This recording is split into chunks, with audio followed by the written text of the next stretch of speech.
Smog, and Monday to Thursday we bring you the insights, the facts, the truth about how our country is being governed. Because what happens in Downing Street matters down your street. Tune in to State of the Nation every Monday to Thursday, 8 to 9 o'clock. Only on GB News, the People's Channel, Britain's news channel. Mark Dolan tonight is your weekend dose of news, debate and entertainment. This sounds like a wild conspiracy theory. Don't miss my big opinion. Mark Meets and my take at 10. Democracy is a funny old thing. And we don't do boring, not on my watch. I just won't have it. Let's go and get another glass of that bubbly. You've earned it. That's Mark Dolan tonight, Saturday and Sunday, 9 to 11, only on GB News, the People's Channel, Britain's news channel. Are the newspapers getting you down? My wife didn't divorce me that month. Struggling to separate the wheat from the chaff? I know that it's a bit of a circus at the best of times. Well, don't worry, Headliners has got you covered. We'll take the burden of reading the day's news, and if we get depressed, who cares? It's an occupational hazard, frankly. That's Headliners on GB News from 11 p.m. till midnight, and the following morning, 5 till 6 a.m. on GB News, the comedy channel. Nah, just kidding. Britain's news channel.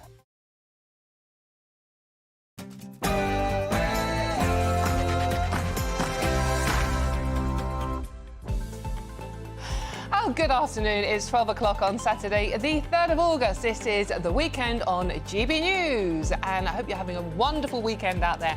Now, after another night of serious violence on the streets as protesters attack a police office, set a car on fire and surround a mosque in Sunderland. Then a Tory leadership hopeful, Kemi Badenoch, says the country can't pretend that integration is working. Does she have a point on that one, though? And Olympic chiefs have been urged to reintroduce sex testing for female athletes to protect them from injuries amid the gender boxing row. Well, I'm Dawn Neeson, and the weekend starts right here and now.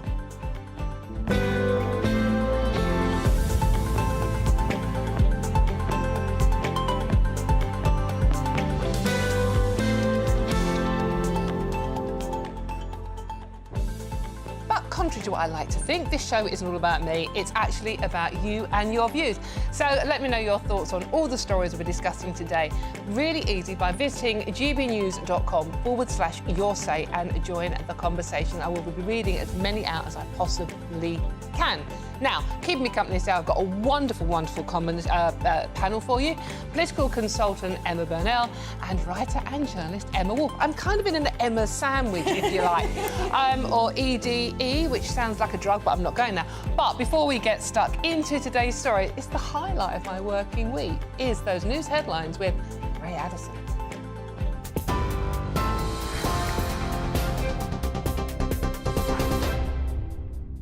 Cheers, Dawn. Good afternoon. 1 minute past 12, our top stories this hour. Northumberland police have accused protesters of unforgivable violence and disorder following rioting in Sunderland city centre last night. Videos posted on social media showed a former police office ablaze, while a mosque was also targeted. Vehicles were overturned and set on fire as rioters clashed with officers, throwing rocks and bottles. 5 police were injured, with 4 hospitalised, and 10 people arrested for offences including violent disorder and burglary.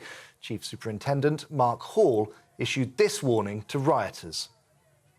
Make no mistake, if you were involved last night, expect to be met with the full force of the law. I want to make it absolutely clear that the disorder, violence and damage which has occurred will not be tolerated. Well, the UK's most senior police commissioner is urging the government to explain how it will solve mass uncontrolled immigration and, quote, uphold and build on British values following rioting and civil unrest. Donna Jones is calling for calm and honesty as the country faces more than 30 protests this weekend alone. She said the announcement of the Prime Minister's new violent crime units has led to an accusation of two-tier policing and, quote, inflamed protesters. She says Sir Keir Starmer has to address protesters' concerns. Well, the 17-year-old accused of murdering 3 girls in Southport once starred as Doctor Who in a BBC Children in Need advert. Then 11-year-old Axel Ruda Cubana can be seen leaving the TARDIS in 2018 and telling viewers how best to raise money. It's understood the teenager was found for the video through a casting agency. A spokesperson for BBC Children in Need said they had removed the video out of respect for those impacted by the, quote, shocking case. 2 people have been charged in connection with an alleged arson attack on Ukrainian-linked businesses in London. 22-year-old Joachim Barrington-Rose of Croydon and 19-year-old Ugnius Asmina of Wandsworth have both been charged with aggravated arson following a counter-terrorism investigation. Rose was also charged with possession of an offensive weapon. The Met Police believe the offences were carried out on behalf of Russia's Wagner Group. They're due to appear at Westminster Magistrates Court today. Well, police have launched a murder investigation following a fatal stabbing in Norwich. Officers were called to Paragon Place last night, where a man was pronounced dead at the scene. Norfolk Constabulary believe it's an isolated incident with no wider risk to the public. They're appealing to anyone who may have witnessed it to get in touch. And in the US, Donald Trump has agreed to debate Vice President Kamala Harris. He's accepted an offer from Fox News for a televised face-off on September the 4th. Now, it's not yet known if the presumptive Democratic nominee will agree to take part, although she's previously indicated that she is ready. Trump says the debate will feature a full arena audience. Errol Moorcoach, spokesperson for Republicans overseas, told us Trump is annoyed and now he's calling the shots.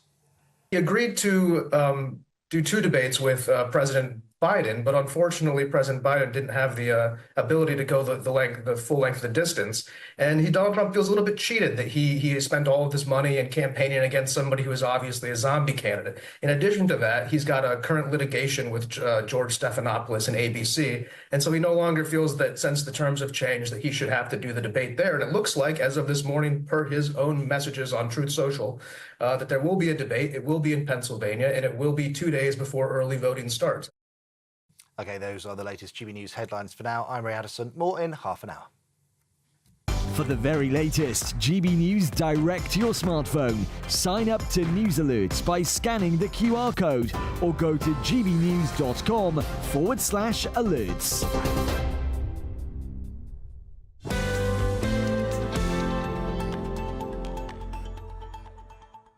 Thank you very much, Ray. He's really rather good at that, isn't he? Right, OK, let's get straight into today's story, shall we? Now, another night of serious violence on the streets as protesters attack a police office, set a car on fire and surround a mosque in Sunderland. The demonstration in Sunderland was one of more than a dozen that have been planned across the country this weekend. That's as the Prime Minister warned protesters they could face the full force of the law in a bid to crack down on the violence. This all comes after 3 little girls were murdered during a mass stabbing in Southport.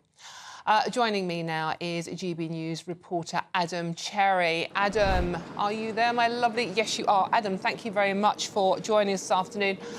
Can you tell us what's happening where you are today? Yeah, so I'm standing outside the Home Office today, and in London we're expecting 2 protests, actually. One is an Enough is Enough rally, which is in response to Southport, like we've seen over the last few days, and also a pro-Palestine rally. So, the question is, do the police have the resources to deal with both? What happens if they collide? Will that inflame tensions even more? We just don't know. We don't know how many people are going to be here and whether it will escalate over the next few hours. As Ray Addison said in the bulletins, Keir Starmer vowing to be robust and make sure that those who are violent face the full force of the law. But of course, the political tensions here and the tightrope he has to walk is very difficult, appearing to be tough on crime here, but also acknowledging that in a few weeks' time he's going to have to release a load of prisoners because all the jails are full. The Times newspaper this morning also reporting that next week Keir Starmer is set to go on holiday.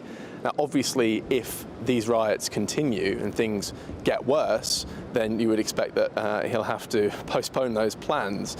Not only that, but bear in mind, Parliament isn't even sitting at the moment. It rose for recess on Tuesday, and already you're seeing calls for it to be returned early. The likes of Priti Patel, former Home Secretary, who's of course now a Tory leadership contender, saying it should be returned early and we need to debate this. So a very busy first month for the Prime Minister. I think we can agree the honeymoon period is well and truly over.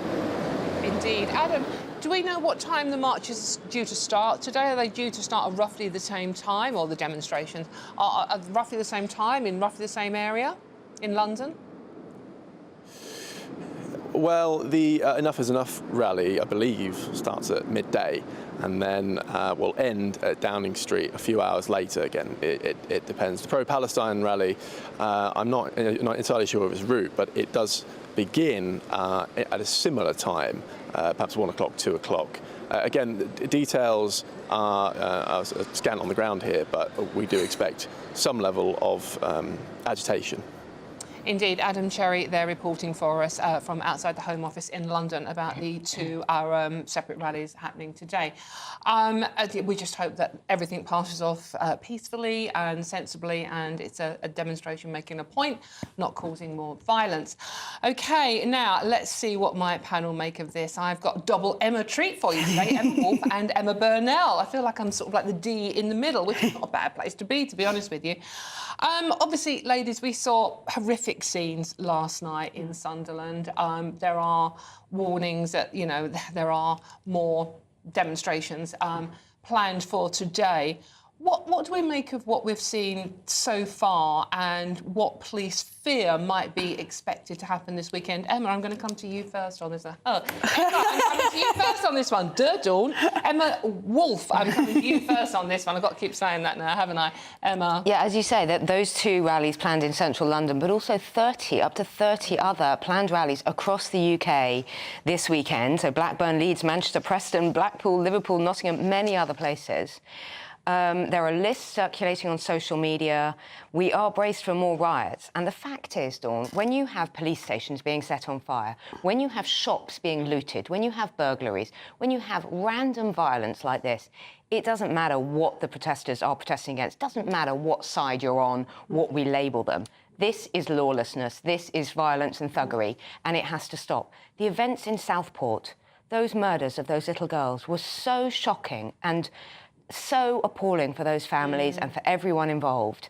And this is no solution. This is absolutely no solution to what happened. There are many issues to be debated and, you know, community tensions play a part and all of that, and a feeling that people are not being heard. I think that's what we've seen over recent years, a feeling of impotence, that people are not being heard, the people on the ground, the little people.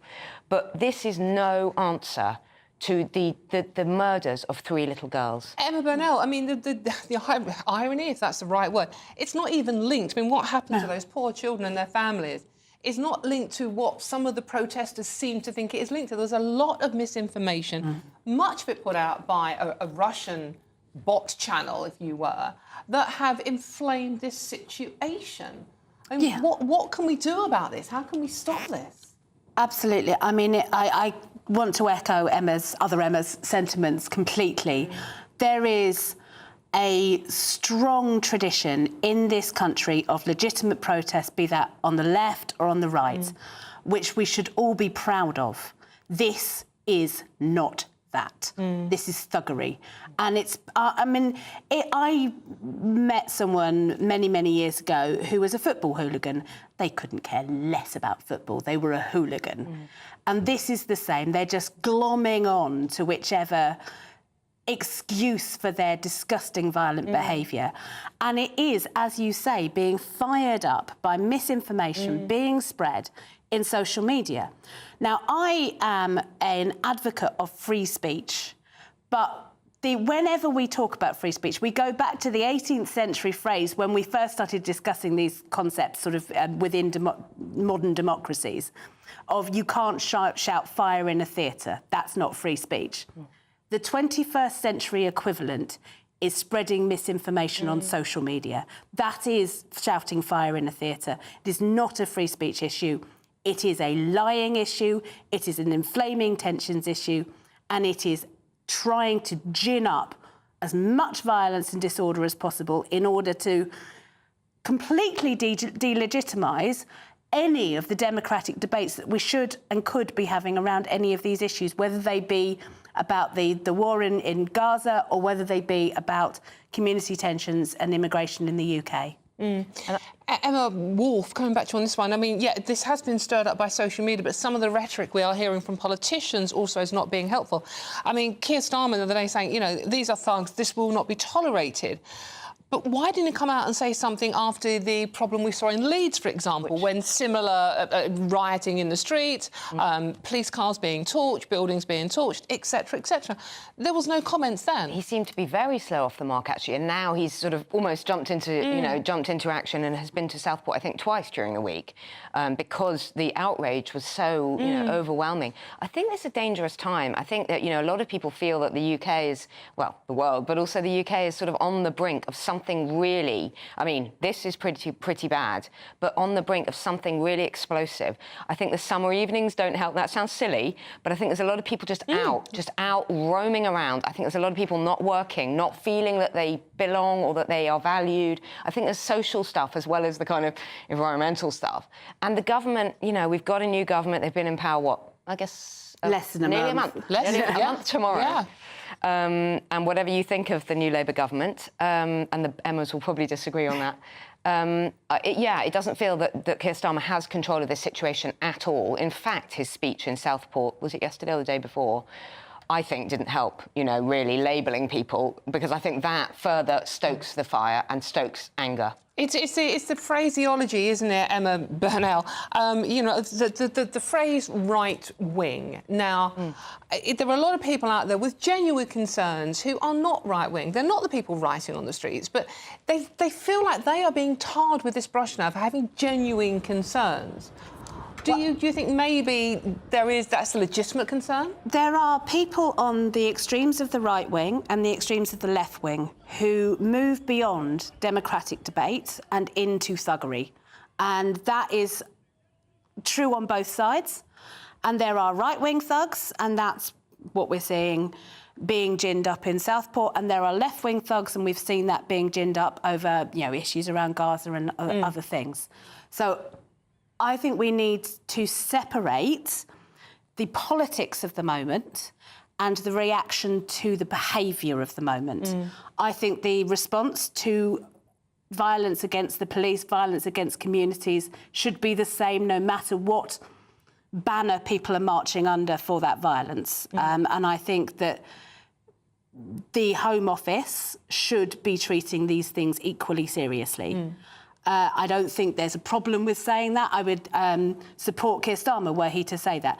I think the response to Hare Hills, and this has been different, but I mean, Hare Hills was like, what, a week into, you can kind of see that maybe they were not on the front foot at that point. I think he was right in his language when he said this is thuggery. I think being that strong and saying there is a line, and if you cross it, you will feel the consequences. And that, for me, felt like the former DPP coming out in him. You know, what Keir Starmer is, as much as anything else, is an institutionalist, a believer in those law and order institutions. There was I can't remember what story it was in today, about two-tier policing is a myth. That's the actual headline. Do you think that's the case, Emma? Well, I was going to say, and I was thinking of that while Emma was speaking there, I'm not sure that it is. If, you know, of course it should be, policing should be, well, A, it should be done with consent, and B, it should be sort of without fear or favour, it should be impartial. And I think for a good few months, since October the 7th, and then the beginnings of the big pro-Palestinian marches across central London, and the sense that there is soft policing on one side or two-tier policing, and then if, say, Tommy Robinson and his followers have a demonstration, the police are straight in there. So I don't think there is a sense that it is fair and that it is impartial and that it is just about the law. People are being policed in different ways depending on what their views are and how they're labelled. Just very quickly, running out of time, Emma, would you like to comment on that? Yeah, just to say, I mean, I think it's I think that there were mistakes made at the beginning of the pro-Palestinian marches, But I also think that there is a level of degree in the behaviours that we've seen in terms of the violence. I loathe the kind of anti-Semitic sloganising that you have seen in some quarters on those marches. There is a difference between carrying an appalling banner and throwing a rock at the police. And I think when we're talking about tiered policing, it is also about tiered behaviour too. OK, but yeah, OK. Well, we'll move on. We will be coming back to this subject, obviously, because it is a subject that many of you want to comment on too.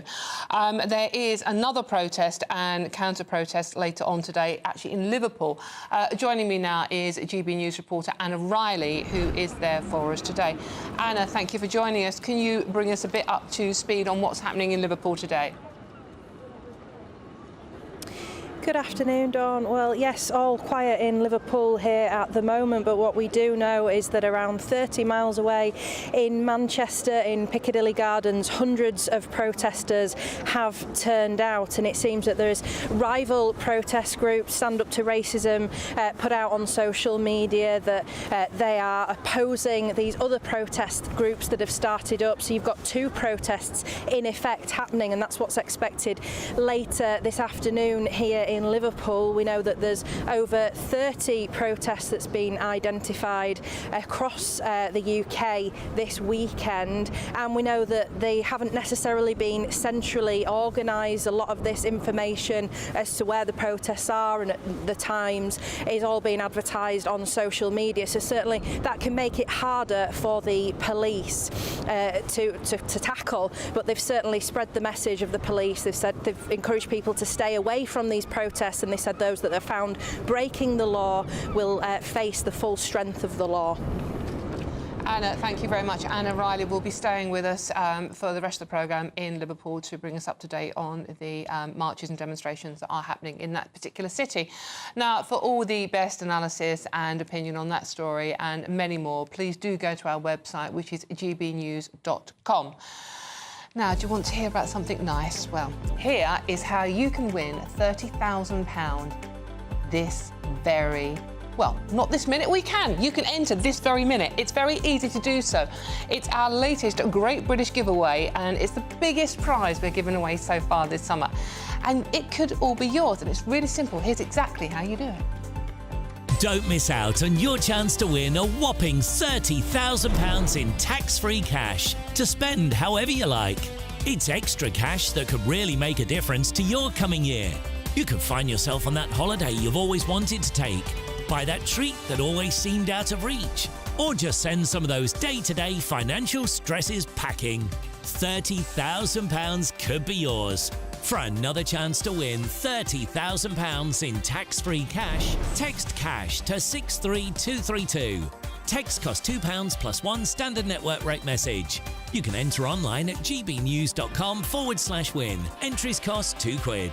Or post your name and number to GB07, PO Box 8690, Derby DE1 9TT. UK only. Entrance must be 18 or over. Lines close at 5 p.m. on the 30th of August. Please check the closing time if listening or watching on demand. Good luck. Good luck indeed. Imagine what a summer you could have with that, eh? Well, I'm Dawn Neeson, and this is GB News at the weekend, and there's lots more coming up on today's show. Tory leadership hopeful Kemi Badenoch says the country can't pretend that integration is working. Does she have a point, though? All of that and much more to come. This is GB News, Britain's news channel. Don't you dare go too far.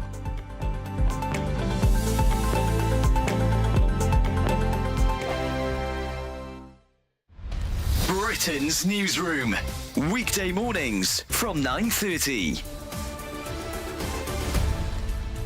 We're joined now by GB News national reporter Charlie Peters, who is outside Buckingham Palace for us. Well, let's start with the expenditure, shall we? From the last year, it was £89.1 million. That's what the royal household spent. And one of the core parts of that expenditure was, of course, their big event last May, the coronation. £800,000 went into that. And then we should look at the engagements. You mentioned the number that King Charles made last year. Well, £4.2 million on those engagements, much of that travel. And then finally, how much that costs us all? Well, it's £1.29 per person. That's the cost of the monarchy to the taxpayer. But that really hides the truth of how that cash comes about, because all of the money that the royal household spends is actually theirs being given back to them by the Treasury. It comes from the Crown Estate surplus. That's a £16 billion portfolio they have, and their sovereign grant is made up of the surplus from 2 years prior. So in the year to 2022, there was about £350 million knocking around from the surplus. That was given all to the Treasury, and they were given back 15% as their core sovereign grant. Additional 10% was given towards the resurfacing of Buckingham Palace. That's been going on since Parliament voted on it in 2017. It's expected to take 10 years.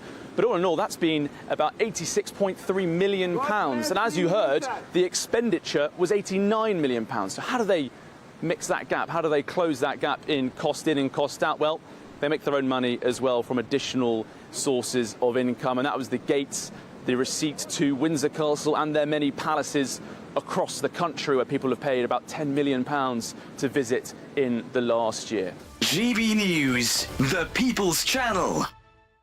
If you want your news to be straight talking... This is a nightmare for the Conservatives again. Down to earth. It's not just Nottingham where this is happening, is it? And most importantly, honest. Hard-working, middle-class taxpayers, they'll get their book thrown at them. Then catch me, Martin Daubney, Monday to Friday, 3 till 6 p.m. on GB News, Britain's news channel. Join me, Neil Oliver, every Sunday night at 6 p.m. on GB News. And if an hour is not nearly enough for you, go to gbnews.com for special extended episodes online every Friday at 9 p.m, where we can truly get into the nitty-gritty of what's going on. GB News, Britain's news channel. We're proud to be GB News, the People's Channel. And as you know, we always love to hear your views. Now, there's a new way of getting in touch with us at gbnews.com/yoursay. By commenting, you can be part of a live conversation and join our GB News community. You can even talk to me, Bev Turner, or any of the members of the GB News family.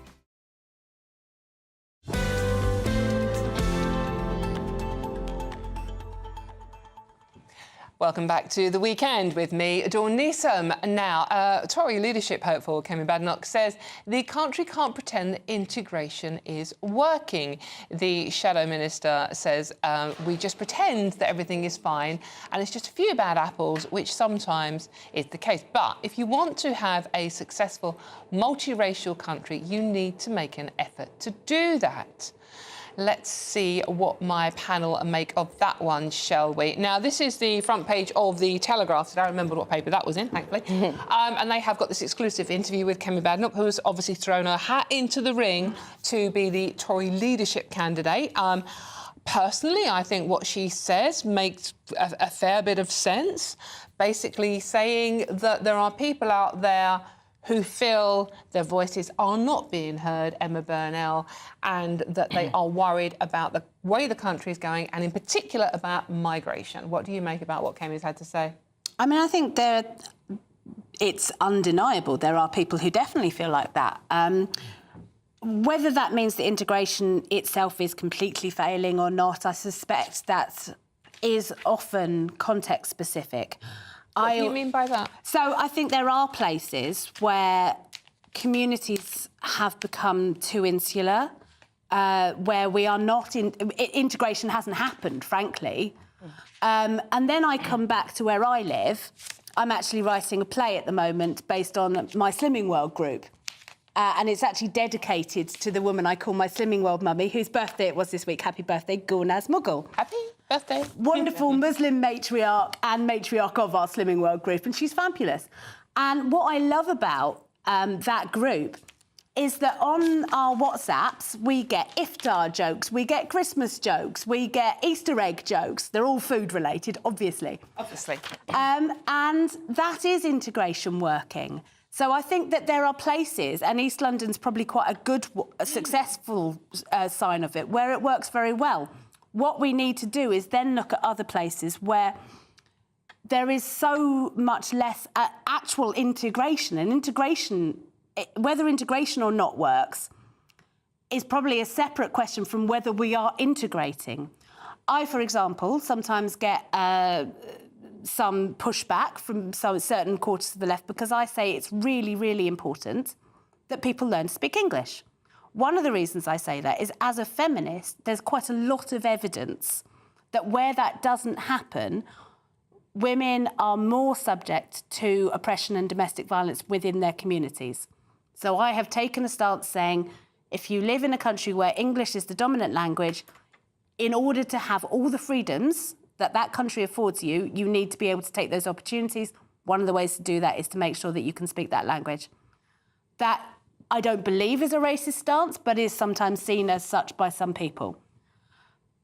That, for me, giving people those opportunities is integration.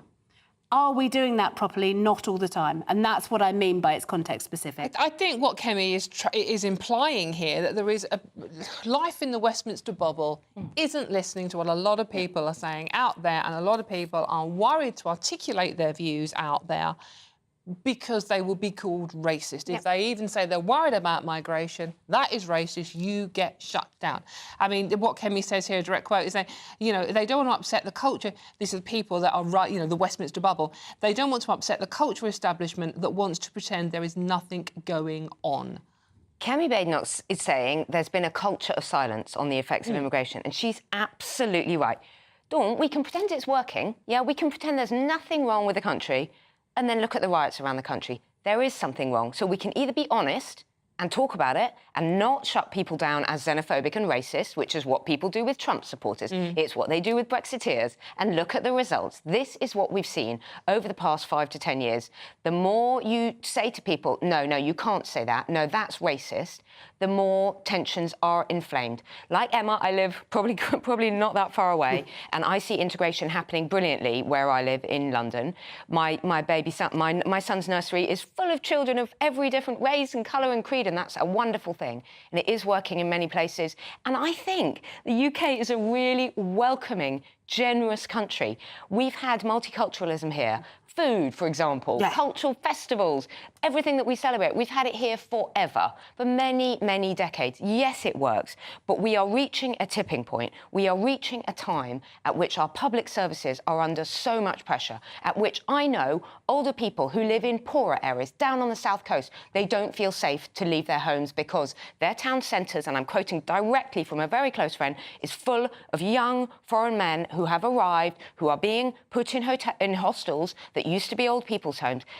You can ignore it, or you can listen to people. You can listen to British people who feel that way about their local areas. And it matters, it matters. And if you ignore it, then you have rallies and riots and protesting. Does your friend feel she's being listened to? Does she feel anyone's listening to her voice? Absolutely not. And she feels, and she voted Reform, and she feels angry, and she feels that it's not safe for her and her elderly husband to go out into the town centre. So why are some politicians implying that that is a far-right attitude, Emma Burnell? So I think there's a vast difference. I think where the centre, whether that's centre-left or centre-right, has gone wrong is trying to box away from the debate itself. You get debates about immigration numbers up here, and it's all figures. It's all, we're going to bring it to the tens of thousands, whatever. There's very, very little of the human element, whether that be the human element of those communities that you were talking about, or the human beings who are coming over, some integrating perfectly well, some less so. And then there's the separate conversation that doesn't really happen about, well, how do we make this work? How do we make this work? How do we make our public services work properly for the country that we have, which we haven't for quite some time? How do we make sure that we are giving every child in this country the right kind of life chances? How do we make sure that old people do feel safe on the streets? And how do we take that conversation about public services and not make it about scapegoating? But I'm so sorry to interrupt, but it's not just endless. Public services are not just endless. How about the conversation where we say, how many more people can we welcome? And I think it is about welcoming people. We are, you know, we're saying absolutely. People I'm not disagreeing with you. I don't think it can just be endless. Ad infinitum. It's not ad infinitum, but it is about saying, well, what are the balancing forces, and how do we make that work? Saying we can't take any more isn't racist. But it's not, and I'm not saying that. What I am saying is that there is a conversation, because there are pluses and minuses on both sides, And we have to have that honest conversation where both sides get to speak. And unfortunately, you've really put your points across brilliantly. Thank you both, Emmas, but we have run out of time on that particular debate for now, so we have to move on. I'm Dawn Neeson, this is GB News at the weekend, and there's lots more coming up on today's show. But first, yep, it's the headlines with Ray.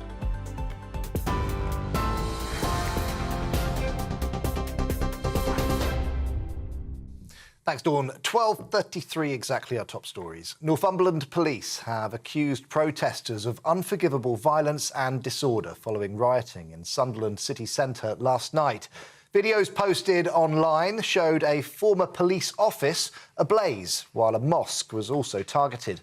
Vehicles were overturned and set on fire as rioters clashed with police, throwing rocks and bottles. 5 officers were injured, with 4 hospitalised, and 10 people arrested for offences, including violent disorder and burglary. Well, the UK's most senior police commissioner is urging the government to explain how it will solve mass uncontrolled immigration following rioting and civil unrest. Donna Jones is calling for Sir Keir Starmer to address protesters' concerns as the country faces more than 30 demonstrations this weekend alone. She says the announcement of the Prime Minister's new violent crime units has led to an accusation of 2-tier policing and, quote, inflamed protesters. The 17-year-old accused of murdering 3 girls in Southport once starred as Doctor Who in a BBC Children in Need advert. Then 11-year-old Axel Rudakubana can be seen leaving the TARDIS in 2018 and telling viewers how best to raise money. Spokesman for BBC Children in Need said they had removed the video out of respect for those impacted by the shocking case. 2 men have appeared in court charged in connection with an alleged arson attack on Ukrainian-linked businesses in London. 22-year-old Jakim Barrington-Rose of Croydon and 19-year-old Ugnius Asmina of Wandsworth have been charged with aggravated arson. Rose was also charged with possession of an offensive weapon. The Met Police believe the offences were carried out on behalf of Russia's Wagner Group. Those are the latest GB News headlines for now. I'm Ray Addison. More in half an hour. For the very latest GB News direct to your smartphone, sign up to News Alerts by scanning the QR code or go to gbnews.com/alerts.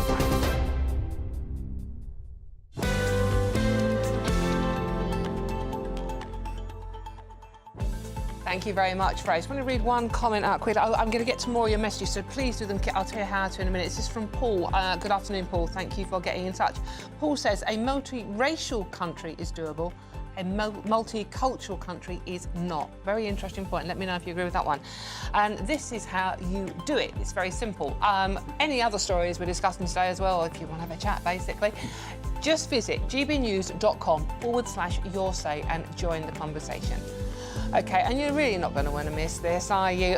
Tonight, GB News speaks to the son of Donald Trump.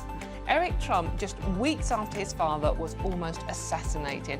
That's this evening. It's this evening from 9 p.m. in a GB News exclusive. You really want to miss it. And there's lots more coming up on today's show before that as well. Olympic chiefs have been urged to reintroduce sex testing for female athletes to protect them from injuries amid the gender boxing rows still going on. All of that and much more to come. I'm Dawn Neeson, and this is The Weekend with GB News, Britain's news channel. Don't go too far.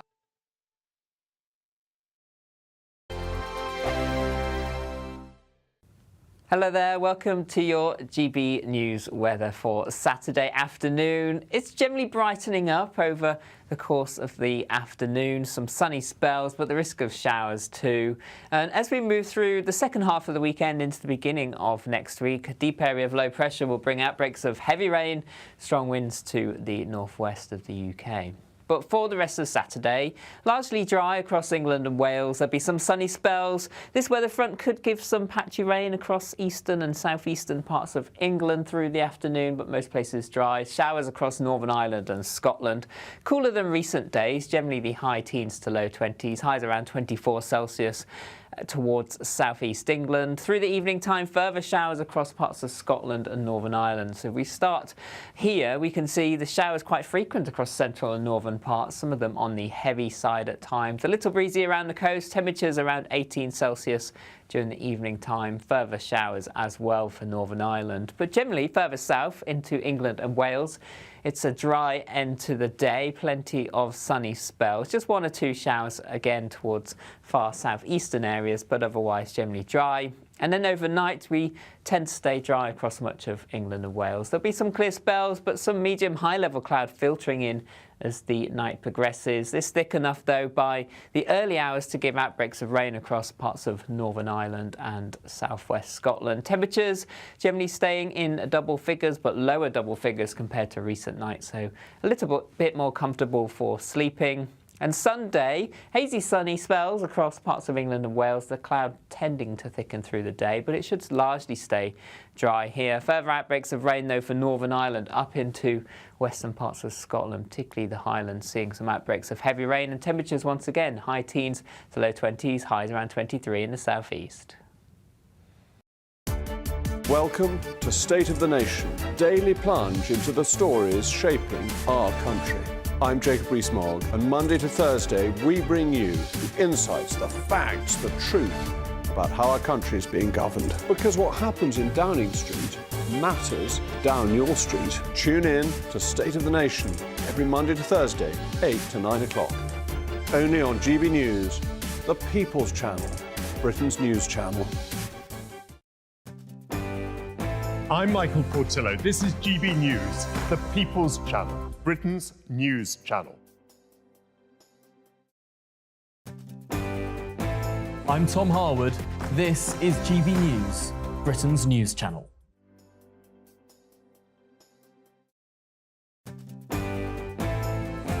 I'm Emily Carver. This is GB News, Britain's news channel.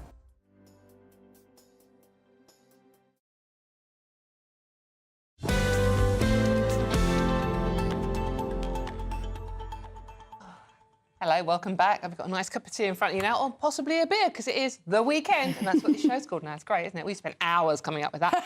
I'm Dawn Neeson, and this is indeed the weekend on GB News. Thank you for joining us. I think we should just rename the show Emma, like everybody else. Just like Emma. Just call everyone Emma these days. Male, female, whatever. Emma. I'm Dawn, actually, by the way. But now we talk about Olympics, shall we? The International Boxing Association will award Italian boxer Angela Carini the prize money she would have won if she had become Olympic champion. Carini has been in the spotlight, how can you forget this, after abandoning her fight against controversial Algerian boxer Iman Khalif, the athlete at the centre of a gender illegibility storm. Now, this story has been rumbling on. It was an astonishing 45 seconds of boxing, and I've done boxing training. To watch. I wasn't quite sure what to make of it, but the gender row that has developed from this over whether Iman and a fellow Taiwanese athlete are eligible to fight as they fouled a sex under another boxing authority, but the IOC have different rules, so they're allowed to fight as females. I'm going to come to you first on this one, Emma Wharf. I mean, we should be talking about the glory of the medals and and how wonderful it is to see people win. We're not. This is overshadowing the whole Olympics now. This gender row about biological men, they have XY chromosomes, fighting biological women. What do you make? Well, I'm going to stay away from you. I hadn't realised you were quite so It was a while ago. Fearsome in the boxing ring. I have been smacked in the face by a biological man as well. It's not a good thing. Really not a good thing. Exactly, and that's what Angela Carini was saying. Yeah. I don't want to comment on the case of Khalif as an individual, because I think we have to remember there's a person involved in all this. Absolutely. And remember Caster Semenya talking about how it felt. And I think, it seems to be clear from what the IOC are saying that she is a woman, and we have to just take that on trust. But look, there's no doubt that men have a significant physical advantage when it comes to competitive sport, not just boxing, where it's power and strength, but in terms of their bone density, in terms of muscle mass, in terms of that speed, power, explosive power. Lung capacity. Even with, lung capacity, red blood cell, oxygen take-up, all of that, even men who have transitioned, and I know we're not talking about trans now, but even men who have transitioned and have lower testosterone, the fact that they've been through male puberty gives them greater strength and greater power. So men are stronger, they are bigger, they are faster. That said, I think we need to work out where we are on this. I think we need to work out. The IOC are being very clear. They're saying, no, we're not going to do gender testing. It's interesting that they're only going to test women, because you don't get men. I thought that was a bit weird. You don't get women asking to fight against men in male sport. But I think, in society as well as in sport, we need to work out what we think about this. Look, there are cases where you have intersex people, where people are born with both sexual characteristics. And those are really difficult and kind of biologically complicated cases, and there is no answer to that. No, this is what we think. I mean, the reason we're discussing it again today, by the way, is because Iman is due to fight again. She's fighting a Hungarian, Anna Lukahamori, who says she is not worried about getting in the ring with her. Now, the confusing here is you've got two boxing authorities, one saying these two fighters are failed a sex test, so therefore we don't deem them to be biological women, and it's not fair for them to fight women. Meanwhile, the IOC, the Olympic Committee, say their passports say they're women, they are therefore allowed to fight women. What do you make of this mess, basically? The mess is part of the wider conversational mess that we've been having, and that's why, wrongly, this debate has been conflated with the trans issue debate as well. Yeah, the different. There are overlapping issues, yes, but which neither, is the difference between sex and gender. Yeah, neither Iman Khalif or the other fighter, Lin Yuting, who also failed a sex test, who was also fighting, they're not transgender. They're not transgender. They're not transgender women. They are women who have I think it's called a difference of sex disorder, DSD? Yeah, it's a DSD, a difference in sex development. It's a very rare group of conditions. It's quite rare. It's less rare than we think, but there's a broad spectrum of them. Yeah. So it's 1 in 200, I believe. But that might be as mild as having a engorged, I don't know whether I could say this word on this show at lunchtime, but an engorged clitoris. Yeah, and I think that's a biological term. I think we're allowed to say that. So an awful lot of the DSD conditions are simply quite superficial. Some of them are more extreme and will have a difference, therefore, in pubertal development. And that is where these sex tests that things like the Boxing Authority apply and the Olympics don't. And it's that pubertal development that bring all the things that Emma was talking about in terms of male physical advantage. And that, I would say, particularly in a sport like boxing, but in pretty much any sport, there are differences within the male category and the female category. You had the fabulous Fatima Whitbread on this channel earlier. I don't normally fangirl, but I totally do of her. She and I, if you were to ask us both to throw a javelin, she'd get it a lot further than I would, but we are both women. Yes. But we would be competing on a fair playing field as to our skill. If she were asked to throw a javelin against somebody who was a man, they would not be competing on a fair playing field, and that's where these things come. It's a safety issue as well. Absolutely, boxing, rugby, big contact sports. That boxer said she had never been hit so hard in her life. Yeah, and you can only just hear that and think, wow. And as a former boxer, you must know what she means, which is that men and women... I was only training and sparring. I was not in a fighting ring. Absolutely, and this is it. There are differences of fairness and there are differences of safety. And all of these things are why we have complicated rules to protect female sports. Which don't appear to be working, unfortunately. We have run out of time on that one, so we have to move on, unfortunately. And it is a huge thank you to my panel, the wonderful Team Emma, I think I can say, Emma Wolf and Emma Bennell, So thank you both very much for joining me and for having very, very robust opinions, which is what this show is all about. I'm Dawn Neeson, this is GB News The Weekend, and there's lots more coming up on today's show. The good side of the Olympics. Team GP are flying in Paris after making a record-breaking start to the Olympic Games, bringing all the latest on what medals we've won and what we're due to win today. Fingers crossed. This is GB News, Britain's news channel, The Weekend. Don't you dare go too far.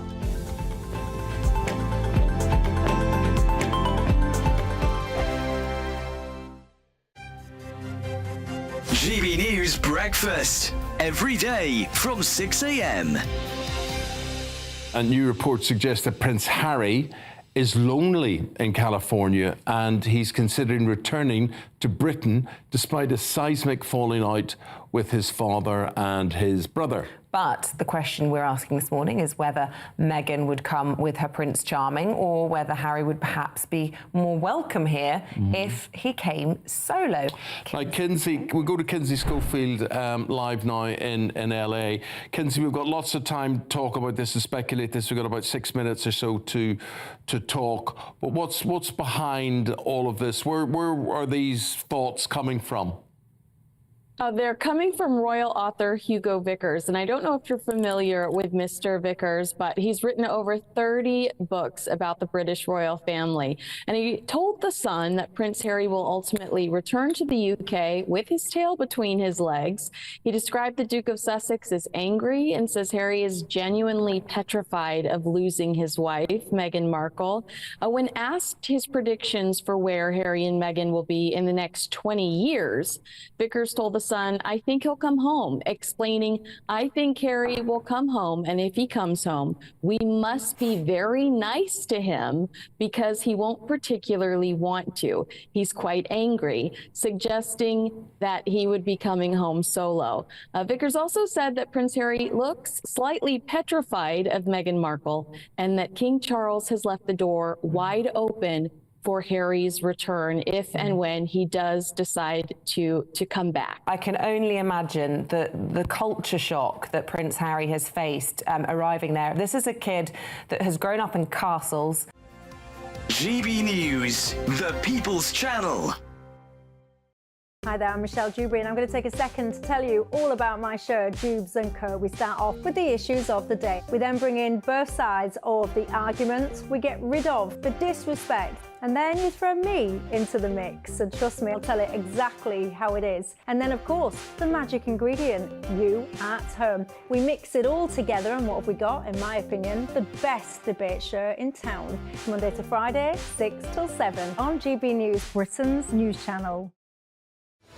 I'm Patrick Christie's. Every weeknight from 9, I bring you 2 hours of unmissable, explosive debate and headline-grabbing interviews. What impact has that had? We got death threats and the bomb threats on. As time passes, she could have saved Storm. You made my argument for me. My guest and I tackle the issues that really matter with a sharp take on every story. It went everywhere. Something practical could be done. Or I can become something different. Patrick Christie's tonight from 9 p.m. only on GB News, Britain's news channel.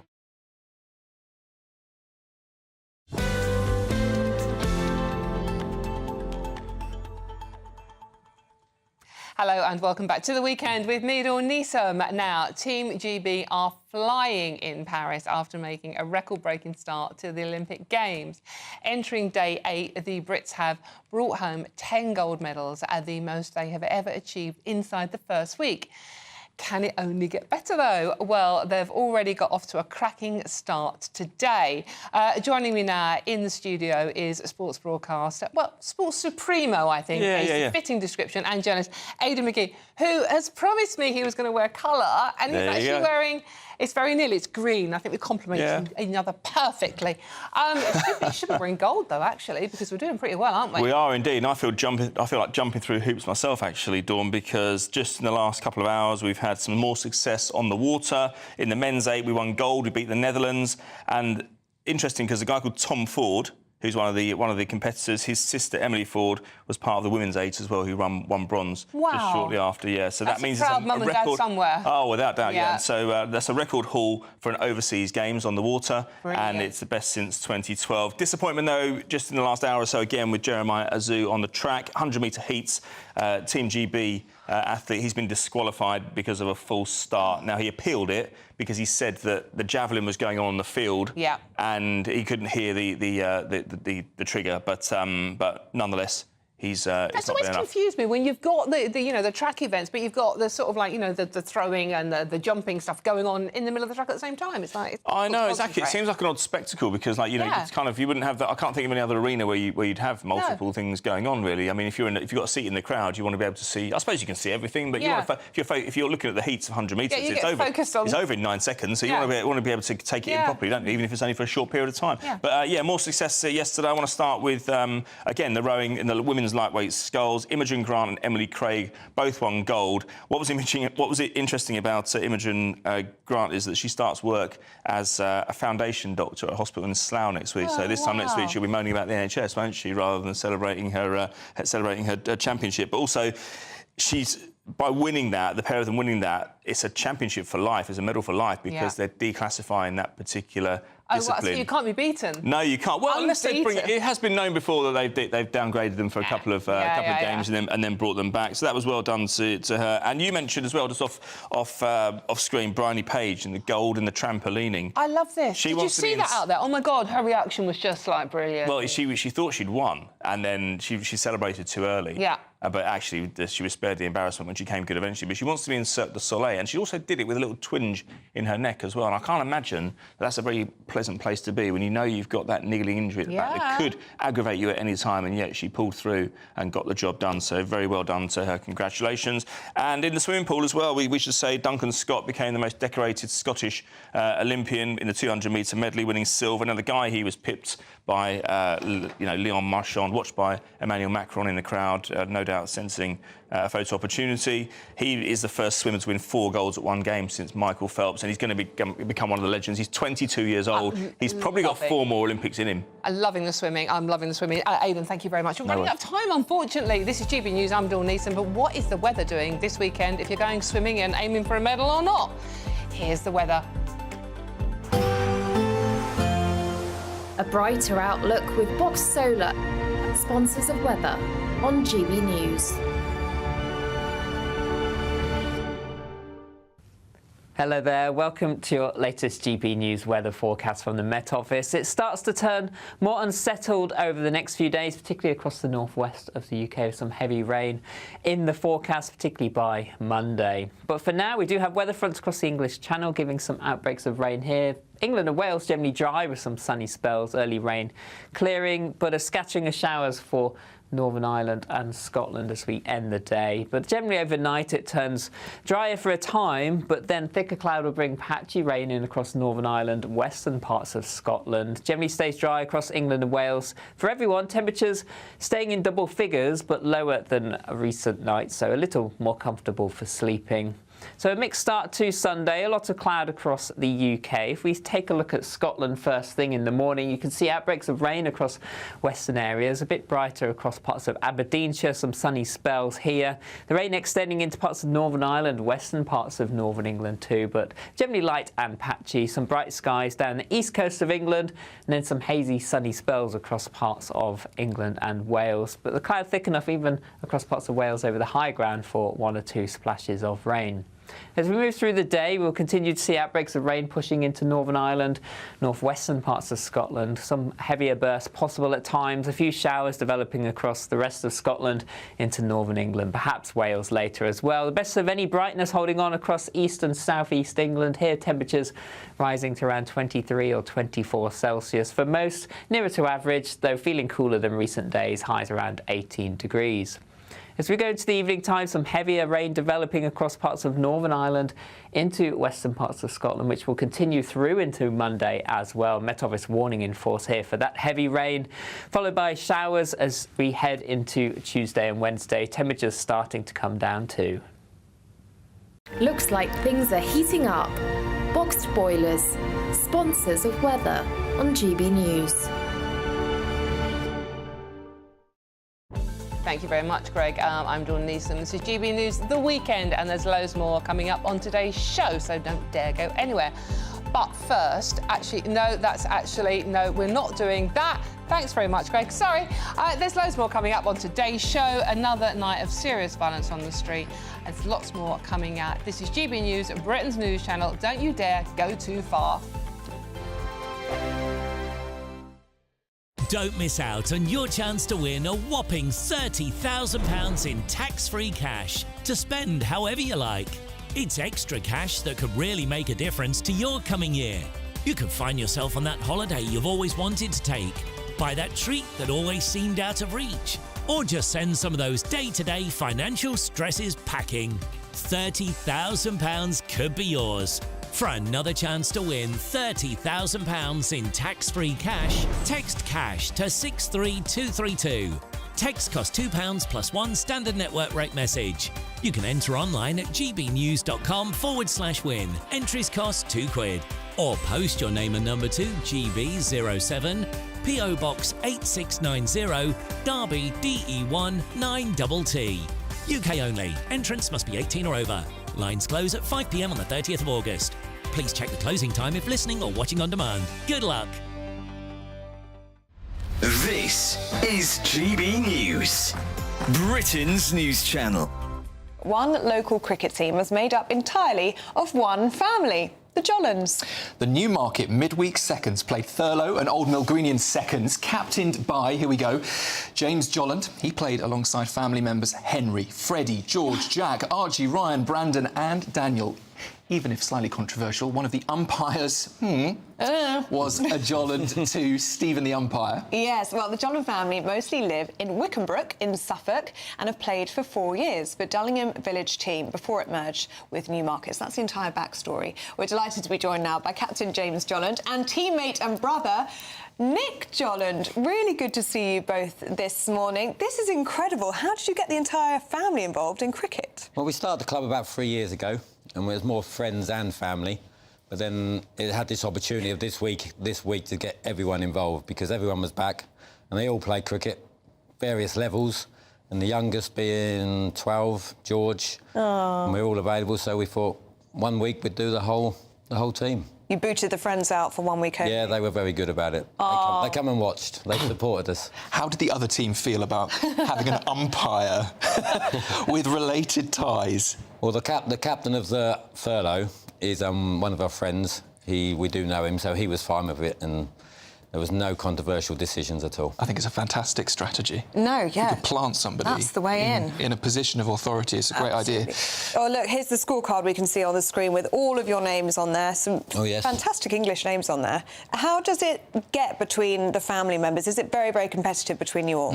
As you get older, you work on that, don't you? And you keep that competitiveness out of it. And it's really to play with your sons. It's a great thing to do. It's a lovely We've thing all to got do. sons in it. That's why we do it. GB News, the People's Channel.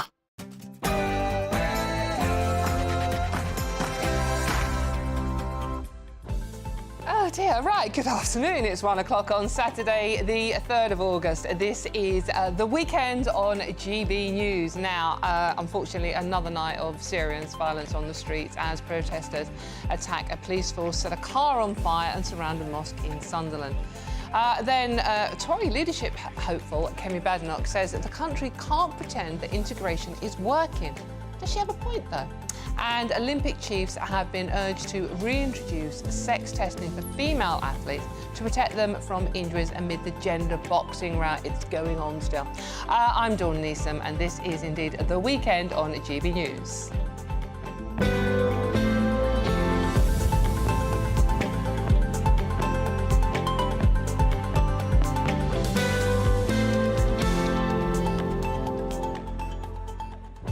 But this show is nothing without you and your views. I am determined to read as many as I can out this hour, don't worry. Let me know your thoughts on all the stories we'll be discussing today by visiting gbnews.com/yoursay and join the conversation. Keeping me company this hour, another brilliant panel for you. It's already got quite saucy, to be honest with you. Co-founder of Novara Media, Michael Walker, looking lovely in shorts, which I said I wouldn't say, but oops, I have. And social policy analysis, Dr. Ricky Sam, who's looking very dapper in proper trousers, Michael. But before we get stuck into today's stories, here's the news with Ray Addison, also looking very dapper.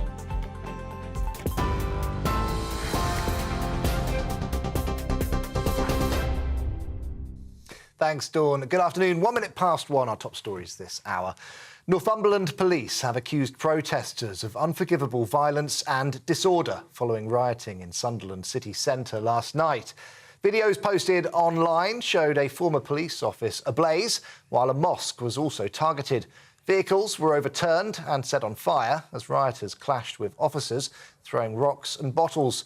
5 police officers were injured, with 4 hospitalised and 10 people arrested for offences, including violent disorder and burglary.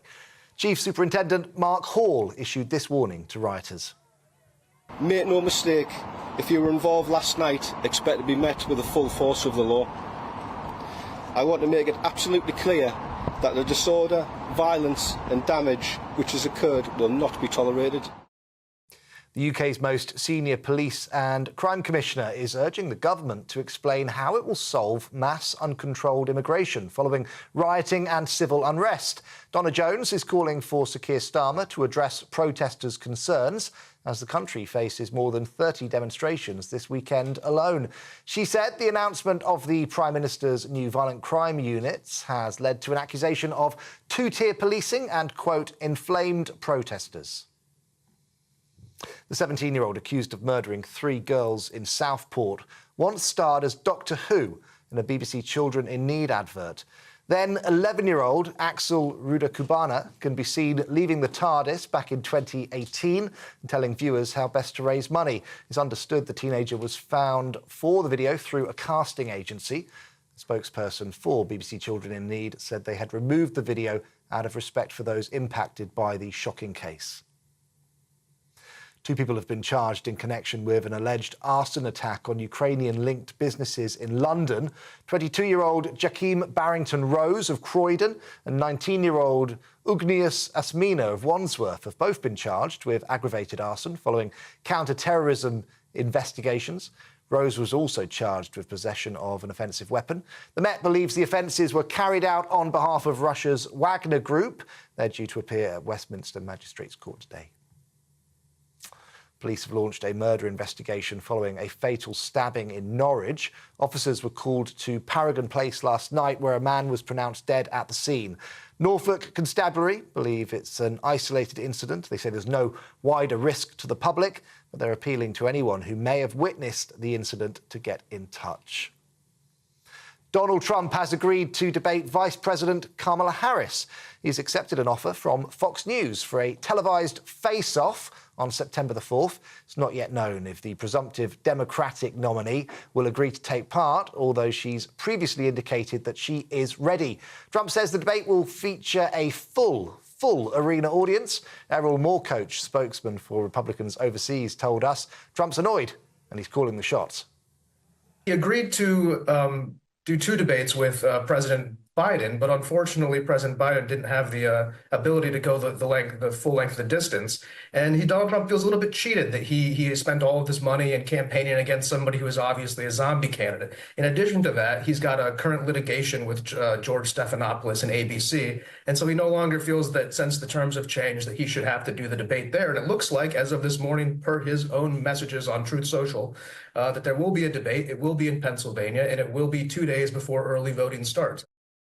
Those are all your latest GB News headlines for now. I'm Ray Addison. More in half an hour.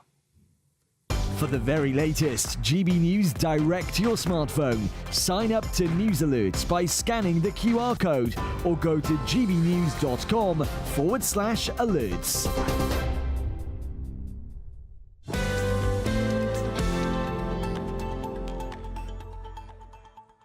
Thank you very much, Ray. I just want to read one comment that's come in from Craig. Hello, Craig. Thank you for your comment.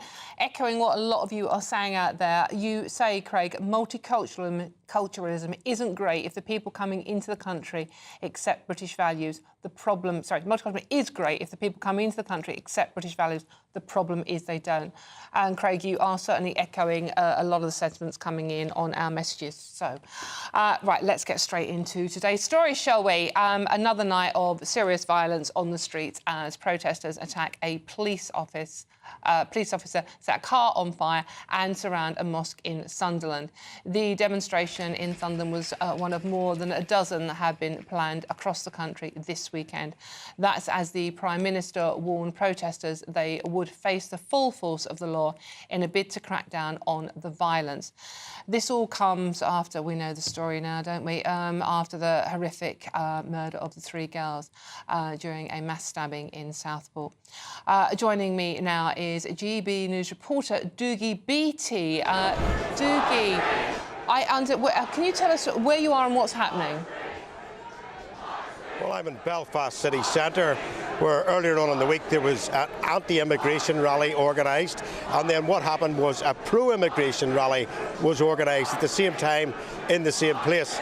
And what we have on one side of the street, if you ever wanted to explain how this unrest happens, on one side of the street we have unions, we have pro-Palestinian, gay pride all on one side of the street, protesting that they want immigrants to come in, but most of these people are white-collar people, middle-class people.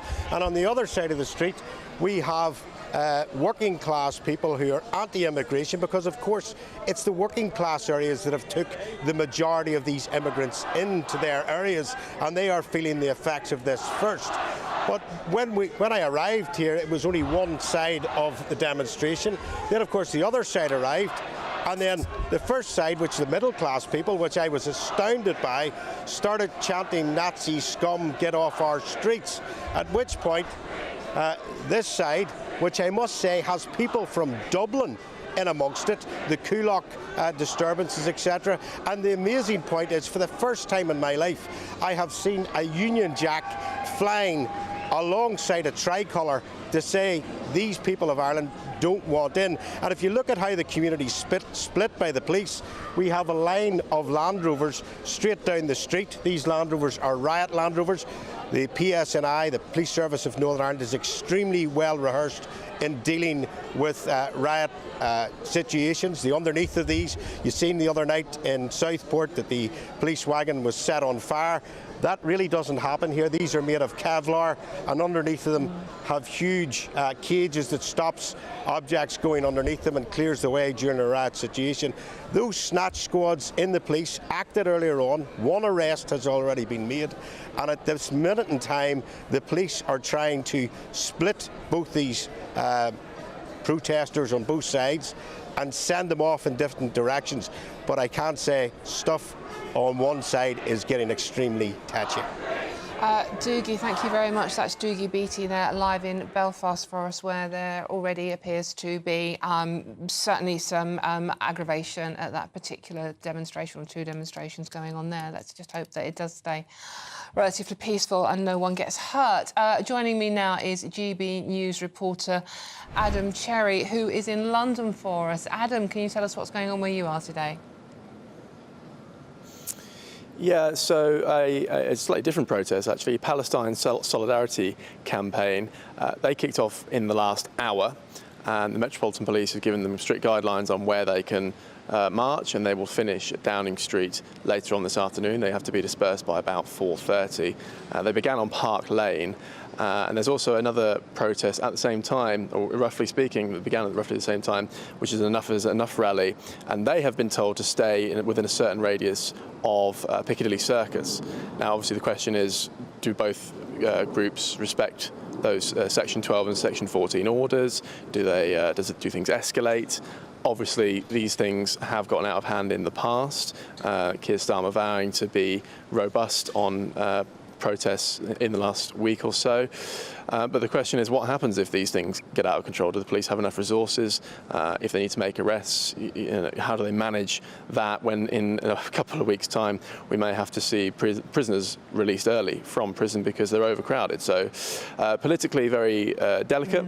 And today, at the moment it's safe, but it could escalate. Adam Cherry, thank you very much. Adam, and Doogie before him will be staying with us throughout the programme to bring us up to date on any developments on the various protests taking place around the country today. Let's see what my panel make of this. I have Michael Walker and Rakib Ehsan with me. Michael, as we've already seen, things are getting quite heated in Belfast. What do you make of what you witnessed in Sunderland last night, and what potentially could again kick off this afternoon? Yeah, I suppose, first of all, I'd point out, I think you're sort of reporter from Belfast heavily editorialised there, sort of suggesting it's the working class people who don't like migrants who are in favour of this protest movement, and the middle class people who do like migrants and don't like this protest movement. The people who are rioting, Dougie is there and talking to them. the people who are out in the country rioting and burning down police stations and surrounding mosques are being wholly rejected wherever they rear their ugly heads. So in Southport, it wasn't the case that this was sort of local community members, local working class people who were really annoyed, really frustrated, and so demonstrated outside mosques. What it was is a group of outsiders, organised people, members of the far right, who decided to go and target a mosque, even though, you know, the attacker of this tragic incident on Monday was not Muslim. And so I think suggesting this is just some sort of organic uprising of the British people is fundamentally mistaken. This is a small minority of people who the vast majority of the British public, of all ethnicities, of all classes, thoroughly reject. Alleged attacker, by the way. Somebody has been charged with this crime, but obviously it hasn't gone to court. Yeah. Rakib, same question to you. What do you make of what you saw in Sunderland and what potentially we could witness in Belfast this afternoon? Well, I don't understand how the destruction of a police office or a Citizens Advice Bureau office, how that helps matters at all. I think that much of what we've seen, not just in Sunderland, but also the Southport riots themselves, I think it's besmirched the memory of those poor little girls who were brutally murdered. And I think that more generally, I think that when you look at the reaction to the Southport riots, where a local mosque was attacked, and a local mosque was also attacked in Sunderland, I think that we have to be very honest here. Now, I've talked a great deal about the term far-right being overused, being drained of significance. But some of the disinformation that we saw on social media platforms such as X, that fell in decidedly far-right territory, ultimately making this a totally unfounded view that the suspect was a Muslim illegal migrant had come into the UK from France. Information, as we know, which is quite a Russian, which was absolutely remarkable. I think one point I slightly disagree with, Michael, is that among those arrested in that aftermath of the Southport riots, there were a few locals in there who have been arrested. But he's also right in that there are out-of-town troublemakers that certainly contribute towards the disorders. I mean, I've heard some people say, oh, it was all locals. St Helens, for example, it might be in Merseyside, but it's not local to Southport, so you can say they're out-of-town troublemakers. And I suspect that when we looked at the Sunderland disorders last night, I'd say that a good number there were probably not locals, but probably came from outside of Sunderland. Michael, why do you think tensions are so high at the moment? Well, again, I don't think we should overstate the case here. I think a very small number of people, of rather extreme, politically motivated people, are causing trouble on our streets, and I think it's quite worrying and mistaken. It wasn't enough for the Prime Minister to call the chiefs of police to a meeting. I mean, if they're worried about it... So there's two different things. There's two different ways of looking at it, isn't there? So I think some people with a political agenda are trying to suggest the explosion of these riots suggests there is some big fundamental underlying problem in Britain, and this is the organic expression of that, and therefore we have to have these big conversations about whether or not migrants are integrating properly. Now, I think we have to be quite clear about what's happening here. It's a few hundred people who are far-right activists who have taken a tragic incident and are exploiting it to burn things down. And the vast majority of the population do not like them, right, and do not want to be involved. So I think Keir Starmer's sort of approach, which is to say, these people are thugs and we need the police to clamp down on them hard, is essentially the correct one. Rakib, you were a bit wary about the language that the Prime Minister used when he was talking about this situation. Can you explain a bit more? Well, I think that the Prime Minister is absolutely right to call out elements of the protest which clearly falls into the territory of far-right thuggery. I think he was absolutely right to condemn that. I think that where my concern is, and I'd be interested to hear Michael's thoughts on this, is whether there's any differences in how the Labour government has reacted to different kinds of public disorder. So the language from the Home Secretary, Yvette Cooper, for example, in the aftermath of the Southport riots, very robust condemnation, and rightfully so. But then her reaction to the Hare Hills disorders, for example, where police officers were attacked, pelted with missiles, police cars flipped, a double-decker bus was set ablaze, I did think she struck more of a conciliatory tone. And now that might have been the fact that the disorders took place after children were removed from a Romani family.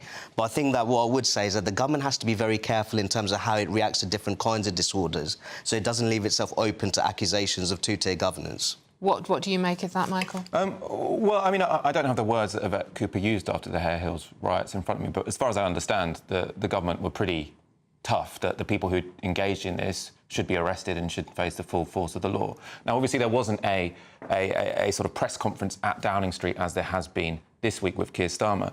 But I do think the Hare Hills incident and what we've seen this week are different in the extent that what we're seeing this week is clearly politically organised, and that's why we're seeing it pop up everywhere. Also, I do think the fact of targeting a place of worship purely because of the ethnicity and the religion of the people there does give this a more sinister character than what happened in Hare Hills. Obviously, what happened in Hare Hills was wrong, right? But that did seem more like a spontaneous expression of anger, obviously sort of expressed in a terrible way. But what we're seeing now does seem more like an organised movement which is spreading and which is threatening an entire ethnic minority in this country. Okay. No, absolutely. But I think that the point is that even if you looked at Hare Hills, and I also think another incident that hasn't been managed particularly well by the government is that Manchester Airport incident, which where I think we saw a police officer stomp on and you had later footage which showed that the police was actually a police officer violently assaulted, several police officers hospitalised, one being a female police officer left with a broken nose. So I completely get Michael's point, but I would also argue that at Hare Hills, you'd still say that some of those acts would fall into the category of violent thuggery. So I think that if you look at the interviews, and I try to be very fair, the government is under a lot of pressure. There's no two ways about that. Yvette Cooper, she struck a softer, more conciliatory tone in the interviews connected to Hare Hills. Then when it came to the interviews, when it came to Southport and the disorders following from that in other parts of the country, she struck a more aggressive and more assertive tone. Now, for me, I quite like the fact that it's quite an assertive tone, but I think that it needs to be more across the board. Otherwise, it does leave the government somewhat open to the accusation that it reacts differently depending on the ethnic, racial and religious background of perpetrators of particular incidents. Two-tier policing. Now, there is a story in one of the papers today, I believe it's the Times, Michael, that says two-tier policing is a myth. Would you agree with that? Is a myth? I think it's overstated. And I mean, I think it's interesting, you know, because I come on this channel a fair amount, and sort of the way that the Palestine demonstrations were talked about, constantly called anti-Semitic or racist, for example. Did you ever see pro-Palestine protesters gather around a synagogue to try and threaten Jewish people inside? No, right, because that was a political cause, incredibly peaceful. They never burnt anything down either. There was a huge moral panic. We had a former Home Secretary, which was Home Secretary at the time, called them hate marches, right? And that was a movement which involved hundreds of thousands of people. You didn't see anything like this. Well, I do think it's important to say that Michael, the reason the government are clamping down hard on this is because it is quite different what we're seeing on those marches, there were synagogues attacks and bricks were thrown. Well, there weren't synagogues attacked. There were bricks thrown through a synagogue. I'm not sure that's true. In Golders Green. From memory, that's what I remember. I don't think I'm not sure about that. I don't think that happened. No. I think one thing we can say, there was, and Michael will agree with me, there was some anti-Semitic chanting at some of the protests. That's not to say that the entire protest is anti-Jewish in nature. And there was displaying of pro-terror paraphernalia, especially in the earlier protests, where I felt like the police could have intervened more robustly, especially at the earlier demonstrations. But I also agree with Michael that I think that the Home Secretary at the time, Suella Braverman, talking about these are hate marches, these need to be clamped down on. Considering we have an instinctively pro-Israel political establishment, the idea that you would undermine the right and freedom to protest in that particular context, I don't think that would have been ideal at all, in my opinion. OK, right, gentlemen, thank you very much. Very robust debate going on there. We have to move on. We're running out of time, unfortunately. For all the best analysis and opinion on that story and much more, please do go to our website, which is gbnews.com. Now, do you want some good news? You do, of course you do. Imagine having £30,000 extra in your bank to play with this year, holiday of a lifetime. Well, it could be yours in our latest Great British giveaway. We're giving away our biggest cash prize so far this summer, and you could be the winner, and here's exactly all you need to do so. Don't miss out on your chance to win a whopping £30,000 in tax-free cash to spend however you like. It's extra cash that could really make a difference to your coming year. You could find yourself on that holiday you've always wanted to take, buy that treat that always seemed out of reach, or just send some of those day-to-day financial stresses packing. £30,000 could be yours. For another chance to win £30,000 in tax-free cash, text CASH to 63232. Text costs £2 plus one standard network rate message. You can enter online at gbnews.com/win. Entries cost £2. Or post your name and number to GB07, PO Box 8690, Derby DE1 9TT. UK only. Entrants must be 18 or over. Lines close at 5 p.m. on the 30th of August. Please check the closing time if listening or watching on demand. Good luck. Oh, good luck. What could you do? What holiday could you have with that? A really good escape, couldn't you? Well, I'm Dawn Neeson, and this is GB News, and it's the weekend. Lots more coming up on today's show. Tory leadership hopeful Kemi Badenoch says the country can't pretend that integration is working. This one's going to get fiery, isn't it? Is she right? All of that and much more to come. This is GB News, Britain's news channel. Please don't go too far. You don't want to miss this one.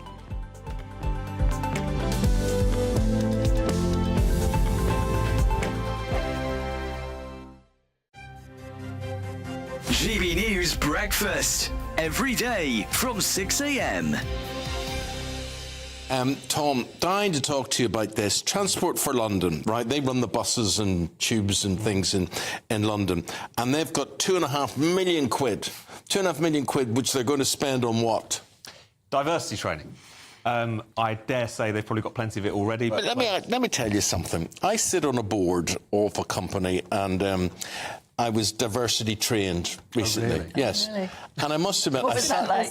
Well, I tell you, it was like stating the bleeding obvious, right? So you sit there and you say, well, why would I do that? Or why would I treat someone like that? I wouldn't do that in the first place. I don't need to be trained in this. And you just sat there for 6 hours while people told you the obvious. But what do you think of spending that amount of money for Transport for London? It's crazy, because on the one hand, do we need this diversity training? The TfL is an incredibly diverse workforce already. The idea that there are barriers to entry there doesn't seem to make a lot of sense. Also, as you say, these things are commonsensical, really. And to the point, sometimes they can become problematic, because they're not just saying, you know, be open and tolerant of people and so on. It's actually preaching a more kind of divisive sort of rhetoric to people, which can be a big problem in the you get your workplace. diversity training from your boss or somebody, don't you? Somebody pulls you up and says, you don't talk to people like that. This is how you talk to them. That's it. Done. It should be that spend simple. 6 hours in front of And I know that in the grand scheme of things, £2.5 million is kind of money down the back of the sofa. But at the same time, my local tube station just closes early on random nights of the week because of the fact that they haven't got enough staff. 4 years ago, there were 655 people at City Hall earning over £100,000 a year. People might argue that's 655 too many. There are 1,100 now. 4 years later. 1,100? Actually, 1,142 to be precise. The People's Channel. Join me, Nana Akwe, for an informative, interactive news programme with a difference. It's fun. It's true. You're not wrong. No one will be cancelled. Lovely. Join me from 3 p.m. every weekend, only on GB News, Britain's news channel. If you want your news to be straight talking... This is a nightmare for the Conservatives again. Down to earth. It's not just Nottingham where this is happening, is it? And most importantly, honest. Hard-working, middle-class taxpayers, they'll get their book thrown at them. Then catch me, Martin Daubney, Monday to Friday, 3 till 6 p.m. on GB News, Britain's news channel. Join me, Neil Oliver, every Sunday night at 6 p.m. on GB News. And if an hour is not nearly enough for you, go to gbnews.com for special extended episodes online every Friday at 9 p.m, where we can truly get into the nitty-gritty of what's going on. GB News, Britain's news channel.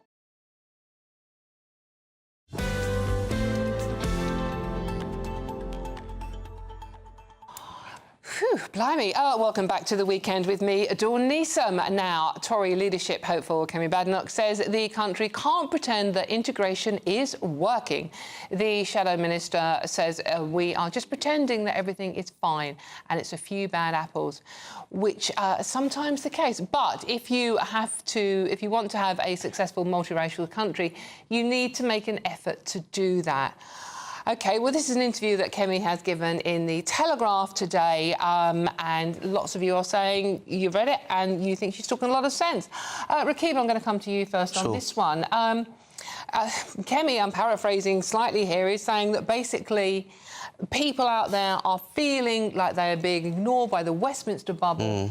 They're not being listened to over their concerns about immigration, healthcare, education in their area. And if they dare raise any concerns, certainly on the immigration front, they're portrayed as being racists. What do you make about Kemi's words today? Well, I think that compared to other Western European societies, we're a relatively well-integrated society, certainly more so than France, where France has this sort of model of secular Republican universalism. That's actually very difficult to integrate socially conservative non-white minorities into that model. And also they say that we have this colourblind egalitarianism, but actually what that means is that quite often very real forms of racial and religious discrimination go ignored in much of France. So I think that we can take some pride in the fact that we're in a better position, but that doesn't mean that improvements can't be made. That there are certain parts of the country where there are very intense forms of racial and religious segregation. That's certainly the case in a string of post-industrial northern English towns, for sure. I'd think about Blackburn in Lancashire, for example, Dewsbury in West Yorkshire. But I think we also have to talk about integration. I don't really like the term assimilation, to be honest, anyway, because I think that makes a demand that you should just shed all aspects of your heritage, which I don't think's right.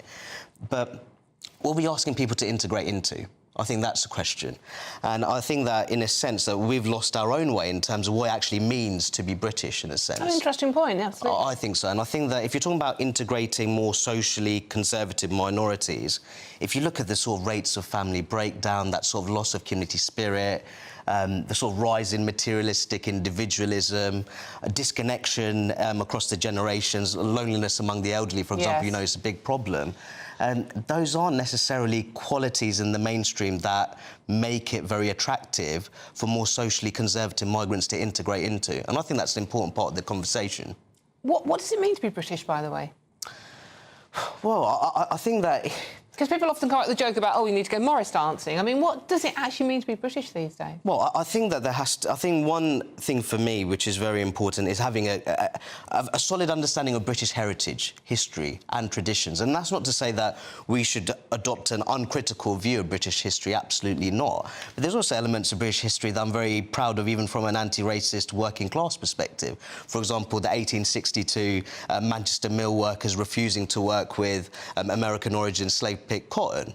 Then you had the Battle of Bamber Bridge in World War II, where the English pub landlords in Lancashire said, no, sorry, to American commanders, no, we don't have a colour bar here. So I think that those kind of things would be worth promoting, for sure, from a history perspective. Just going to read a little bit of what Kemi actually said. Kemi is in this interview saying, you look at all the tension that we've been seeing in the country over the last few days in Southport and Hartlepool, and everybody's quiet. They don't want to upset the cultural establishment that wants to present that nothing is going on. Kemi quite clearly thinks there is something going on. There is an underlying problem in this country. Many, many viewers who are getting in touch agree with her on this. What do you say to that, Michael? Well, I basically agree with everything Rakib just said. My concern with Kemi is that what she's doing is connecting what could be a useful conversation to have with people who I think are extreme, unrepresentative group of violent thugs, essentially. So I think for Kemi to say we need to talk about integration because some people threw a brick at a mosque is coming at this the wrong way around. On the general multiculturalism question, I mean, maybe I'm biased on this one because I've come from a very multicultural place. My school was very, very multicultural. You know, sort of a third black, third Muslim, third white, lots of Turkish people as well. And it was fantastic. You know, we sung Christmas songs, we sung Diwali songs, we sung Eid songs. It was all very harmonious. I now live in Hackney, which again is incredibly multicultural and all works pretty well. You know, you have Afro-Caribbean carnivals. You also have people out with flags watching the football, big England flags, whatever. So multiculturalism has worked well for me and it's worked well in the areas I have lived. There are some people who are saying on here, Michael, sorry for interrupting, that because you live in London, as do I and as did the previous panellists, we live in East London, it has been like that for many, many years. But there are lots of people that don't live in areas that are as integrated, where the communities do get on together. And people will point out that this is where you're getting the tensions. Again, it's that London-centric Westminster or East London bubble that, you know, we're not listening to the people that don't live in areas like we live. Yeah, so I suppose what I was going to say next is that I think my life has proven to me that multiculturalism can work. That doesn't mean it is working everywhere. Yeah. So I'm very open to the idea that there are some parts of the country where you don't have people with experiences like mine, but in fact the two different groups go to different schools and they aren't doing the same thing and singing the same songs and going to the same street parties. So I think a conversation about integration and how we can make multiculturalism actually work everywhere is welcome. I'm not sure about the framing, sort of connecting it with what we've seen over the past week. Do you think she's wrong to connect? I mean, that's her quote. I mean, you know, we have seen the tension in the last few days in Southport and Hartlepool. She said, we're not talking about that. We need to talk about it. Well, but those are two predominantly white British areas, two parts of the country. If you wanted to talk about integration, express your concerns over integration, I'd refer to places like Blackburn and Dewsbury, where you have communities there. They live side by side with, at times, very limited social interaction. And I think the issue is when there's a lack of social interaction, there is that perception that you have, you breed that suspicion of the unknown, in a sense, and that can be very damaging from a social cohesion perspective. But I just think that we can talk about Islamist extremism and I don't think we need to use far-right thugs chucking bricks at a mosque to, as a catalyst to discuss that. I've been discussing that for years, to be honest. You have indeed, and very eloquently as well. Can I just get round to this? Lots of people on here saying, look, you know, I'm not out rioting. I know, I'm just very quickly running out of time. I'm not out rioting, but what Kemi is saying, and I'm worried about immigration, does that make me far right? Michael, what would you say to those people that are saying, why am I being tarred as far right? Well, I'm not tarring them. I'm not saying you personally are. OK, well, I'm not sure the implication people feel like they are. Well, I think if people feel like they are, that's a shame. I think people should be entitled to have concerns about immigration and concerns about integration without being deemed far right. But, I mean, I suppose I hope that person emailing would put a big dividing line between themselves and someone throwing a brick at a mosque. Many of them are pensioners. They're certainly not out chucking bricks through at a mosque. So I don't think people with those concerns should be deemed far right, but I think the people throwing bricks at mosques should be. OK, interesting. Right, well, let us know what you think. I'm Dawn Neeson, this is GB News, and there's loads more to come on today's show. But first, it's like, it's time for a bit of Ray, isn't it, with those news headlines?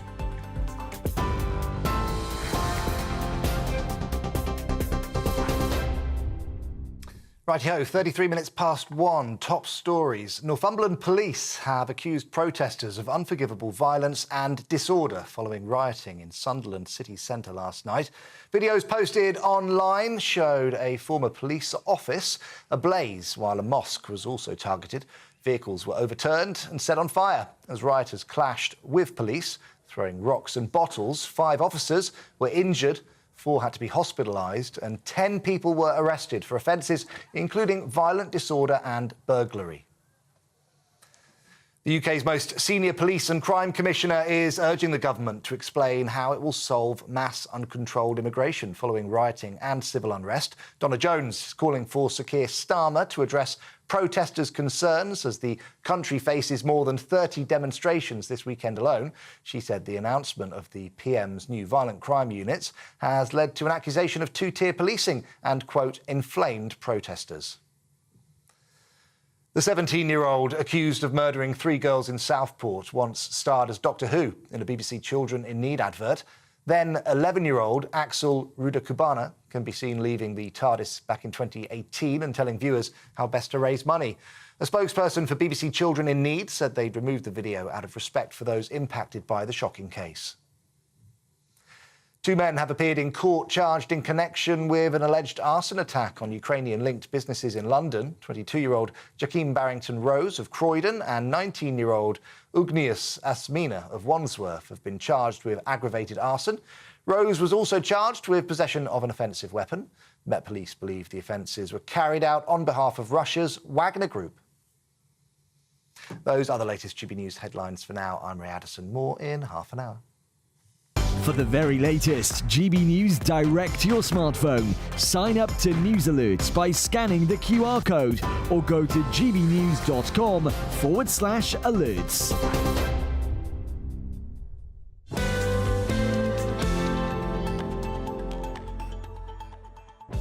Thank you very much, Ray. Now, remember, you've heard what my brilliant panellists think on this. What do you think? It's so much to say on these stories we're discussing today.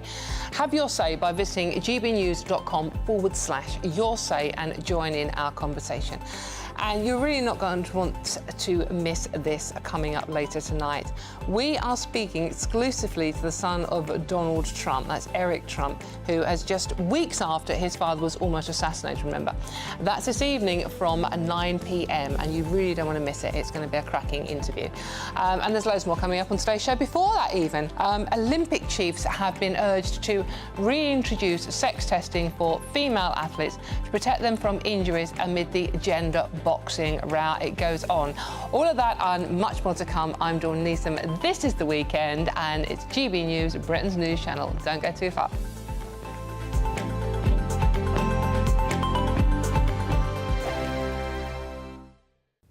Hello there, welcome to your GB News weather for Saturday afternoon. It's generally brightening up over the course of the afternoon, some sunny spells, but the risk of showers too. And as we move through the second half of the weekend into the beginning of next week, a deep area of low pressure will bring outbreaks of heavy rain, strong winds to the northwest of the UK. But for the rest of Saturday, largely dry across England and Wales. There'll be some sunny spells. This weather front could give some patchy rain across eastern and southeastern parts of England through the afternoon, but most places dry. Showers across Northern Ireland and Scotland. Cooler than recent days, generally the high teens to low 20s, highs around 24 Celsius.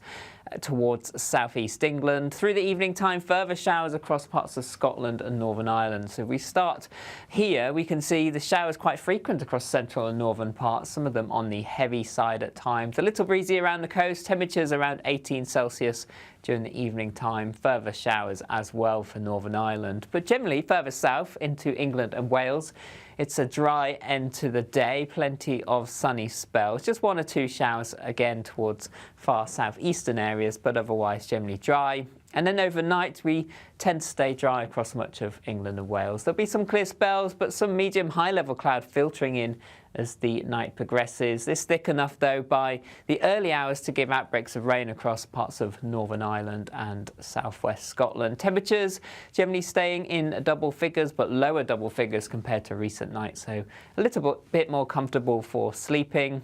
And Sunday, hazy sunny spells across parts of England and Wales, the cloud tending to thicken through the day, but it should largely stay dry here. Further outbreaks of rain, though, for Northern Ireland up into western parts of Scotland, particularly the Highlands, seeing some outbreaks of heavy rain, and temperatures once again high teens to low 20s, highs around 23 in the southeast.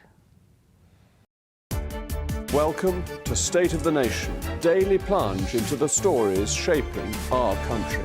I'm Jacob Rees-Mogg, and Monday to Thursday we bring you the insights, the facts, the truth about how our country is being governed. Because what happens in Downing Street matters down your street. Tune in to State of the Nation every Monday to Thursday, 8 to 9 o'clock.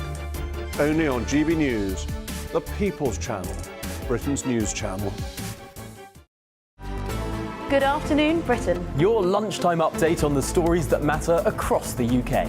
From breaking news and insightful analysis, inspiring stories and lively debates. Are you comparing yourself to a former Prime Minister? Which is it? Stay informed, stay updated, stay entertained. I just don't know how anyone would not want to be there. Every weekday from midday. We are Good Afternoon Britain, only on GB News. Britain's news channel.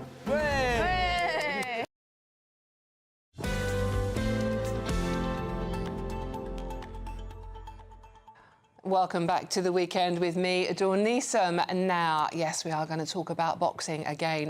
The International Boxing Association will award Italian boxer Angela Carini the prize money she would have won if she'd become Olympic champion. Carini has been in the spotlight after tearfully abandoning her fight against controversial Algerian boxer Imani Khalif, the athlete at the centre of a gender illegibility storm. I think storm is putting it mildly, given some of the debate we've seen on social media. Well, we're not doing it on social media, we're doing it live on your telly, and I have Michael Walker and Rakeem Sen to talk me through this one. Gentlemen, I'm going to give you a choice on this one, because I don't even know. Who wants to go first on this one? Go on then. Go on, Michael. Right. I wasn't going to nominate myself. If Rakib was nominating me, I shall take this on. So in terms of the question of should gender tests be introduced, quite plausibly, I don't know. I'm not an expert on these things. I don't think we should have people with male advantage fighting people who are females in the female categories. We have protected categories for a reason. What I do feel more confident about is that the way Iman Khalif has been treated, especially online, is quite horrible, I think. She, in this competition, has complied with the rules. She has been allowed to fight, and now she is fighting. And I think if you've got an issue with what's going on, take it up with the IOC. Do not take it up with boxers who have followed all the rules, have met the eligibility criteria, as the IOC have said. So that's what I'd say. Focus on the rules, not the people. Let's depersonalise this a little bit. Yeah, this is social media, and of course that genie is out of the bottle, unfortunately.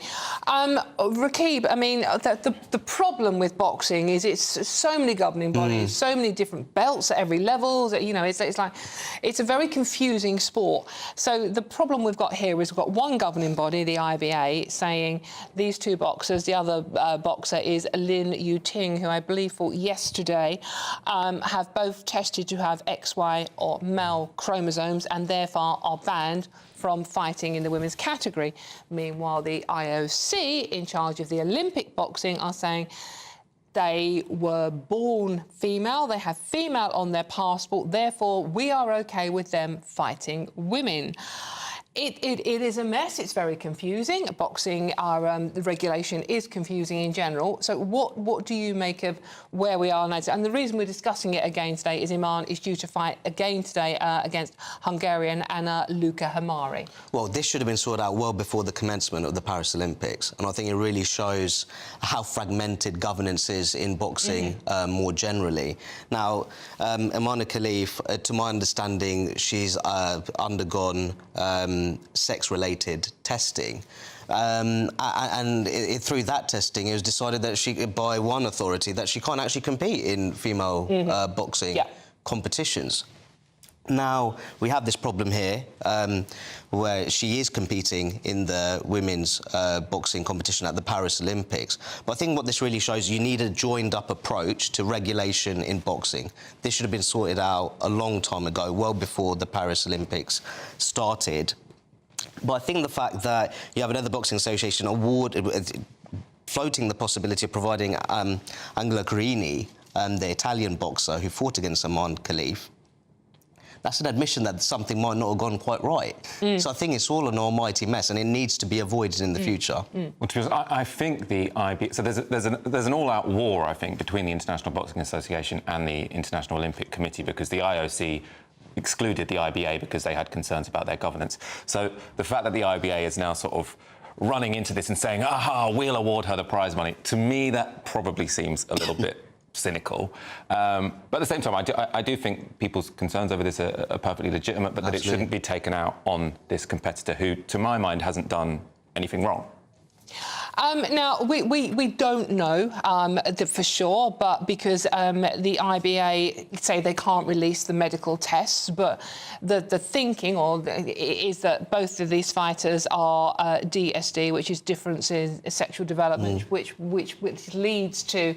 it's a very rare condition involving genes, hormones and reproductive organs, but both of them, from what we know, have tested for XY chromosomes, which makes them men. So I'm Well, I suppose it makes them men because they might still have the genitalia of a woman. So, sort of, when we have these discussions, often people say, "Oh, how can possibly a woman have a penis or a man have a cervix?" If we're calling them men, they probably also have cervixes. So I'm just saying it's complicated. It is complicated. That's what I'm saying. It is a very rare group of conditions, but they are. And I'll make this point: the differences in sex development here, I think we would be correct in saying it does provide them to a degree with a biological advantage when competing against competing with females. Yeah. So you think they shouldn't be fighting? In my view, the two boxers that we're referring to, they shouldn't be in the female boxing competition at the Olympics. I would probably... Just to keep it consistent. Yeah, I think this should be dealt with sort of... I think the rules should have been sorted out earlier. Of course. Essentially. So I have been sort of reading about sex development sort of disorders. Yeah. So apparently it can be the case that you are born with XY chromosomes and don't get male advantage, because one of the reasons you have this sex... One of the reasons you end up intersex is because you have the XY chromosomes, but your body can't really process the testosterone. This is not me pretending to be a doctor who knows about this. This is me saying this is complicated and we might have to leave it to the medical experts. Yeah. But I mean, so you're not sure whether they should be fighting women or not. It may be down to the individual case. I think people who benefit from sort of male advantages shouldn't be fighting women. No, I don't feel qualified to say whether or not these people do. Perfect. Thank you very much, Michael and Rakib. Thank you very much. As I said, a huge debate, very big debate, and lots of opinions coming in on there. So thank you so much for being so honest and robust today. Now, we are running out of time, as usual. We have to move on. I'm Dawn Neeson. This is The Weekend on GB News, and there's loads more coming up on today's show. Is Colombia safer for the Sussexes than the UK? Prince Harry seems to think so. All of that and much more to come. This is GB News, Britain's news channel. Don't go too far. You don't want to miss this one.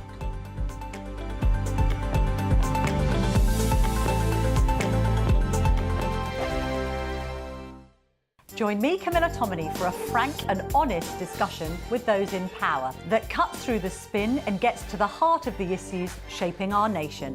You haven't confirmed that you want to stand as leader, but you haven't ruled it out either. This report basically says that he's not fit to stand trial. Is he indecisive? Incompetent? I deliver the dose of reality Westminster needs. That's the Camilla Tominey Show at 9:30 every Sunday on GB News. The People's Channel, Britain's news channel. Sunday with Michael Portillo from 11, only on GB News. The sunny spell that many have experienced this week makes this the perfect time to seek inspiration for fresh, beautiful food to fit the weather. Hannah Harley-Young from Crazy Sexy Food joins me once again for the latest in our Taste of Britain series. And to go alongside the return of the glorious sunshine, she recommends tequila. To be honest with you, it's more about my total love of tequila. It is my favourite drink. I have my favourite cocktail ready to be shaped for you in a second, which is obviously the margarita. But I think also I just love the sort of general story of tequila. Tequila, a bit like with champagne, can only be produced in the region of Tequila in Mexico. But I've actually brought for you, interestingly, a brand that is London-based. This was set up by Tom and Jack. They were drinking, I think, in sort of 2018, 2019, somewhere in South London, and realised that tequila could actually be quite enjoyable. Do you know what it's made of?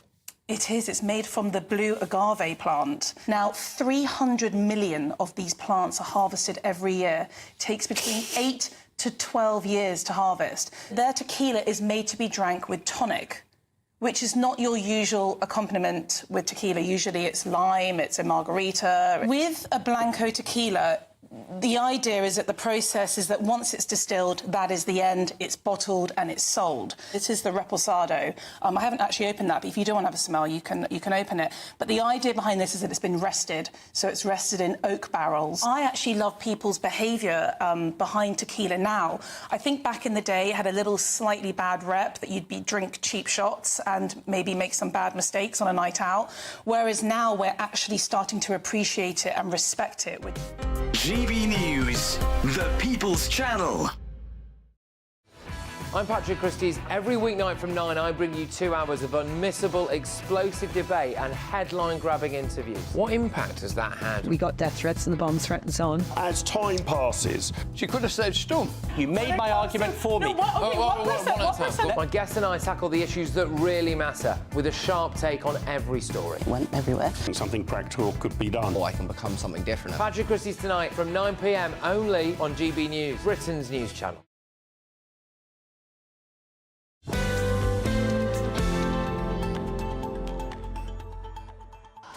Welcome back to The Weekend with me, Dawn Neeson. Hope you're having a fantastic Saturday afternoon out there. Now, bit of light relief with the royals, shall we? The Duke and Duchess of Sussex have announced a tour to Colombia at the invitation of Vice President Francia Marquez. Prince Harry and Meghan Markle are expected to highlight the threat posed to children by the internet. Why they have to go to Colombia to do that, I'm not entirely sure.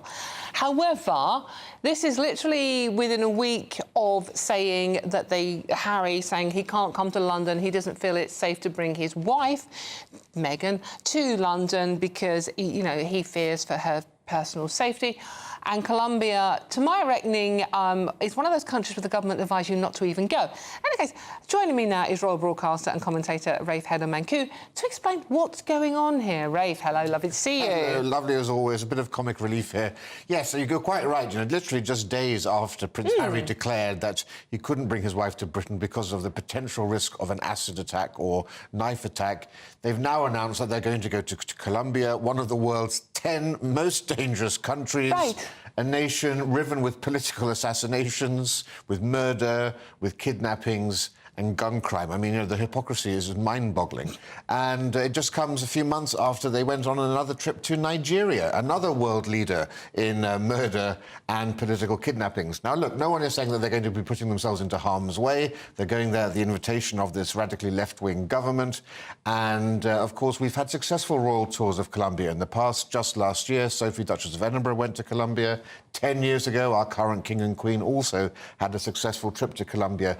But that's rather the point. If members of the royal family are able to go to the world's most dangerous nations, the idea that they can't come to the UK because it's too dangerous is simply absurd. You know, I mean, they have 27... The murder rate in Colombia is 27 per 100,000. In the UK, it's only 0.9%. It doesn't seem a good comparison.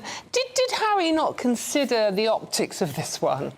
Well, I think, actually, Harry is making mischief here. I think Prince Harry is trying to is using this excuse, I would say, to try to embarrass his father's government and hopefully try to apply pressure to have the decision not to grant automatic royal protection to his family reversed. And I think we can all clearly see what the even bigger issue is here. And it's simply that Meghan's primary concern is her image and her reputation, and she sees Britain and the British tabloid press as a direct threat to that. Her popularity rating in this country is at rock bottom, and I think she is quite genuinely petrified of the reception she'll get here and the mischief that could be made out of that by the press itself. So I think it's a combination of those factors. To be fair to Meghan and Harry, I mean, they are going there for a conference, aren't they, which is talking about, in particular, the mental health of children and the dangers of the internet. So they do have a legitimate reason for going rather than just making mischief. Oh, yeah, no, the mischief is about saying that they can't come to the UK because, as I said, there have been royal visits before, but the very fact that they're able to go to such a dangerous country, of course, they're going to the safest parts of that country, puts, I think, you know, puts a lie to the argument that Britain is far too dangerous for them to go to. As you say, they are going there for this ministerial conference that's going to be taking place. There's an interview with Harry and Meghan taking place with Prince Harry going out tomorrow on America's CBS. Will they be talking about this further? But the idea that Britain, Blighty, is somehow more dangerous than the most dangerous places in the world is for the birds. Windsor or Colombia? Well, I know which one I'll be choosing. Rafe Hedder-Manku, thank you very much for joining us this afternoon. Well, I'm Dawn Neeson, this is GB News. It's the weekend and there's loads more coming up. But you want to know what the weather's doing, don't you? So here's Greg with all the details for you. A brighter outlook with Box Solar, sponsors of weather on GB News. Hello there, welcome to your latest GB News weather forecast from the Met Office. It starts to turn more unsettled over the next few days, particularly across the northwest of the UK, with some heavy rain in the forecast, particularly by Monday. But for now, we do have weather fronts across the English Channel, giving some outbreaks of rain here. England and Wales generally dry with some sunny spells, early rain clearing, but a scattering of showers for Northern Ireland and Scotland as we end the day. But generally overnight it turns drier for a time, but then thicker cloud will bring patchy rain in across Northern Ireland, western parts of Scotland. Generally stays dry across England and Wales. For everyone, temperatures staying in double figures, but lower than a recent night, so a little more comfortable for sleeping. So a mixed start to Sunday, a lot of cloud across the UK. If we take a look at Scotland first thing in the morning, you can see outbreaks of rain across western areas, a bit brighter across parts of Aberdeenshire, some sunny spells here. The rain extending into parts of Northern Ireland, western parts of Northern England too, but generally light and patchy. Some bright skies down the east coast of England, and then some hazy sunny spells across parts of England and Wales. But the cloud thick enough even across parts of Wales over the high ground for one or two splashes of rain. As we move through the day, we'll continue to see outbreaks of rain pushing into Northern Ireland, northwestern parts of Scotland. Some heavier bursts possible at times, a few showers developing across the rest of Scotland into northern England, perhaps Wales later as well. The best of any brightness holding on across east and southeast England. Here, temperatures rising to around 23 or 24 Celsius. For most, nearer to average, though feeling cooler than recent days, highs around 18 degrees. As we go into the evening time, some heavier rain developing across parts of Northern Ireland into western parts of Scotland, which will continue through into Monday as well. Met Office warning in force here for that heavy rain, followed by showers as we head into Tuesday and Wednesday. Temperatures starting to come down too. That warm feeling inside from Boxed Boilers, sponsors of weather on GB News. Thank you very much, Greg. Less of the temperatures coming down though, my love, eh? There's lots more coming up on today's show. Another night of serious violence on the streets as protesters attack a police office, set a car on fire and surround a mosque in Sunderland. All of that and much more to come. This is GB News, Britain's news channel, and you're watching The Weekend with me, Dawn Neeson, and don't go too far. We could be calling you with the news that you've won our latest Great British giveaway. An incredible £30,000 in tax-free cash. David from Kent was our last big winner. Listen to what he had to say about getting that winning call. Hi, I'm David from Kent and I won £15,000 and he couldn't have come at a better time. I was gobsmacked. What have you got to lose for what it costs? In fact, I've done it again this week, so I'd recommend it to anybody. For another chance to win £30,000 in tax-free cash, text cash to 63232. Text costs £2 plus one standard network rate message. You can enter online at gbnews.com/win. Entries cost £2. Or post your name and number to GB07 PO Box 8690 Derby DE1 9TT. UK only. Entrance must be 18 or over. Lines close at 5 p.m. on the 30th of August. Please check the closing time if listening or watching on demand. Good luck. Mark Dolan tonight is your weekend dose of news, debate and entertainment. This sounds like a wild conspiracy theory. Don't miss My Big Opinion. Mark Meets and My Take at 10. Democracy is a funny old thing. And we don't do boring. Not on my watch.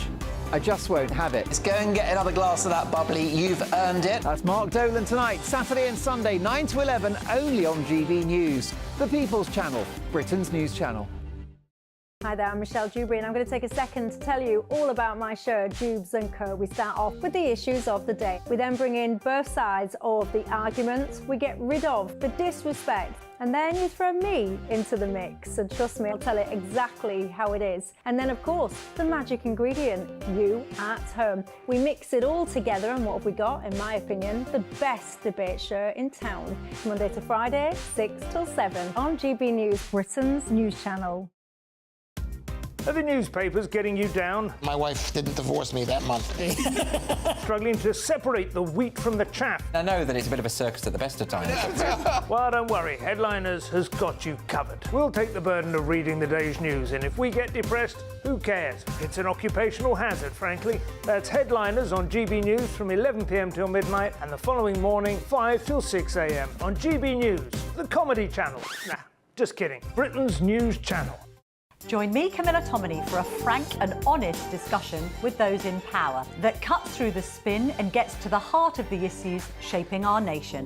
You haven't confirmed that you want to stand as leader, but you haven't ruled it out either. This report basically says that he's not fit to stand trial. Is he indecisive?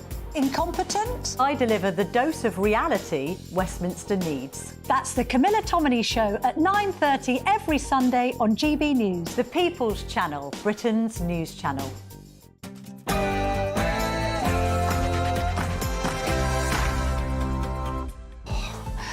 Good afternoon. It's 2 o'clock, evidently, on Saturday, the 13th of August. This is The Weekend on GB News, and I'm Dawn Neeson. Yes, I am. You can see that on your screens right there. Now, another night of serious violence on the streets as protesters attack a police office, set a car on fire and surround a mosque in Sunderland. Then Tory leadership hopeful Kemi Badenoch says the country can't pretend that integration is working. Does she have a point, though? And Olympic chiefs have been urged to reintroduce sex testing for female athletes to protect them from injuries amid the gender boxing row, which goes on and on. I'm Dawn Neeson, and this is indeed The Weekend.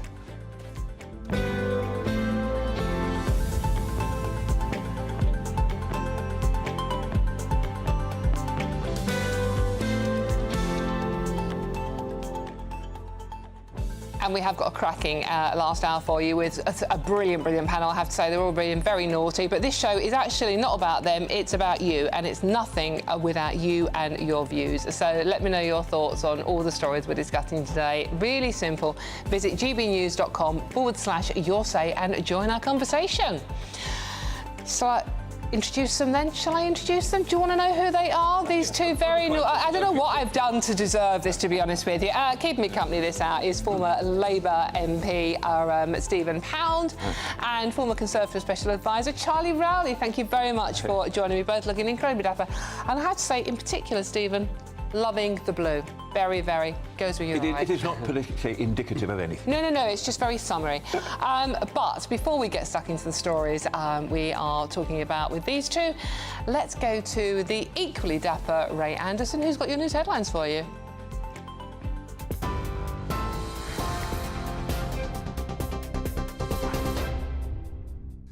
Thanks, Dawn. 1 minute past 2, top stories. Northumberland police have accused protesters of unforgivable violence and disorder following rioting in Sunderland city centre last night. Videos posted online showed a former police office ablaze, while a mosque was also targeted. Vehicles were overturned and set on fire as rioters clashed with officers, throwing rocks and bottles. 5 police officers were injured, with 4 hospitalised and 10 people arrested for offences, including violent disorder and burglary. Chief Superintendent Mark Hall issued this warning to rioters. Make no mistake, if you were involved last night, expect to be met with the full force of the law. I want to make it absolutely clear that the disorder, violence and damage which has occurred will not be tolerated. The UK's most senior police and crime commissioner is urging the government to explain how it will solve mass uncontrolled immigration following rioting and civil unrest. Donna Jones is calling for Sir Keir Starmer to address protesters' concerns as the country faces more than 30 demonstrations this weekend alone. She said the announcement of the PM's new violent crime units has led to an accusation of two-tier policing and, quote, inflamed protesters. The 17-year-old accused of murdering 3 girls in Southport once starred as Doctor Who in a BBC Children in Need advert. Then 11-year-old Axel Rudakupana can be seen leaving the TARDIS back in 2018, telling viewers how best to raise money. It's understood the teenager was found for the video through a casting agency. A spokesperson for BBC Children in Need said they had removed the video now out of respect for those impacted by the shocking case. 2 men have appeared in court charged in connection with an alleged arson attack on Ukrainian-linked businesses in London. 22-year-old Jakeem Barrington-Rose of Croydon and 19-year-old Ugnius Asmina of Wandsworth have both been charged with aggravated arson following the counter-terrorism investigation. Rose also charged with possession of an offensive weapon, 2 counts of that. The Met Police believe the offences were carried out on behalf of Russia's Wagner Group. Police have launched a murder investigation following a fatal stabbing in Norwich. Officers were called to Paragon Place last night, where a man was pronounced dead at the scene. Norfolk Constabulary believe it's an isolated incident with no wider risk to the public. They're appealing, though, to anyone who may have witnessed the incident to get in touch. And Donald Trump has agreed to debate VP Kamala Harris. He's accepted an offer from Fox News for a televised face-off on September 4th.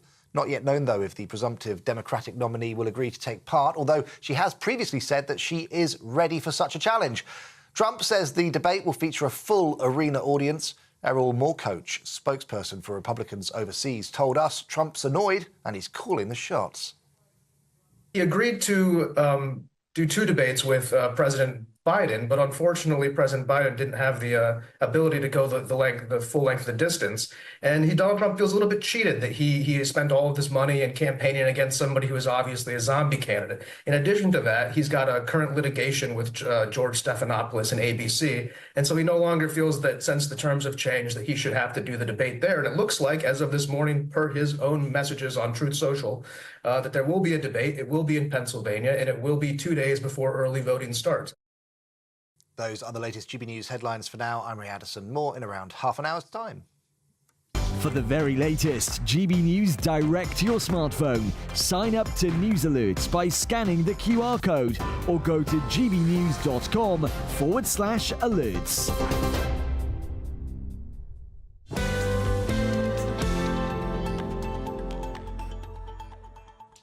Thank you very much, Ray. And Crazy Wabbit, hi, Crazy, if I can call you that. Thanks very much for watching.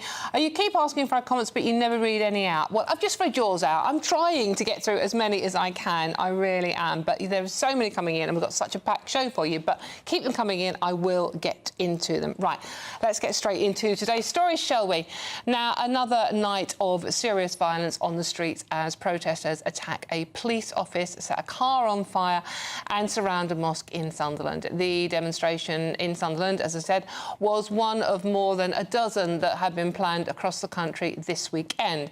That's as the Prime Minister warned protesters they would face the full force of the law in a bid to crack down on the violence.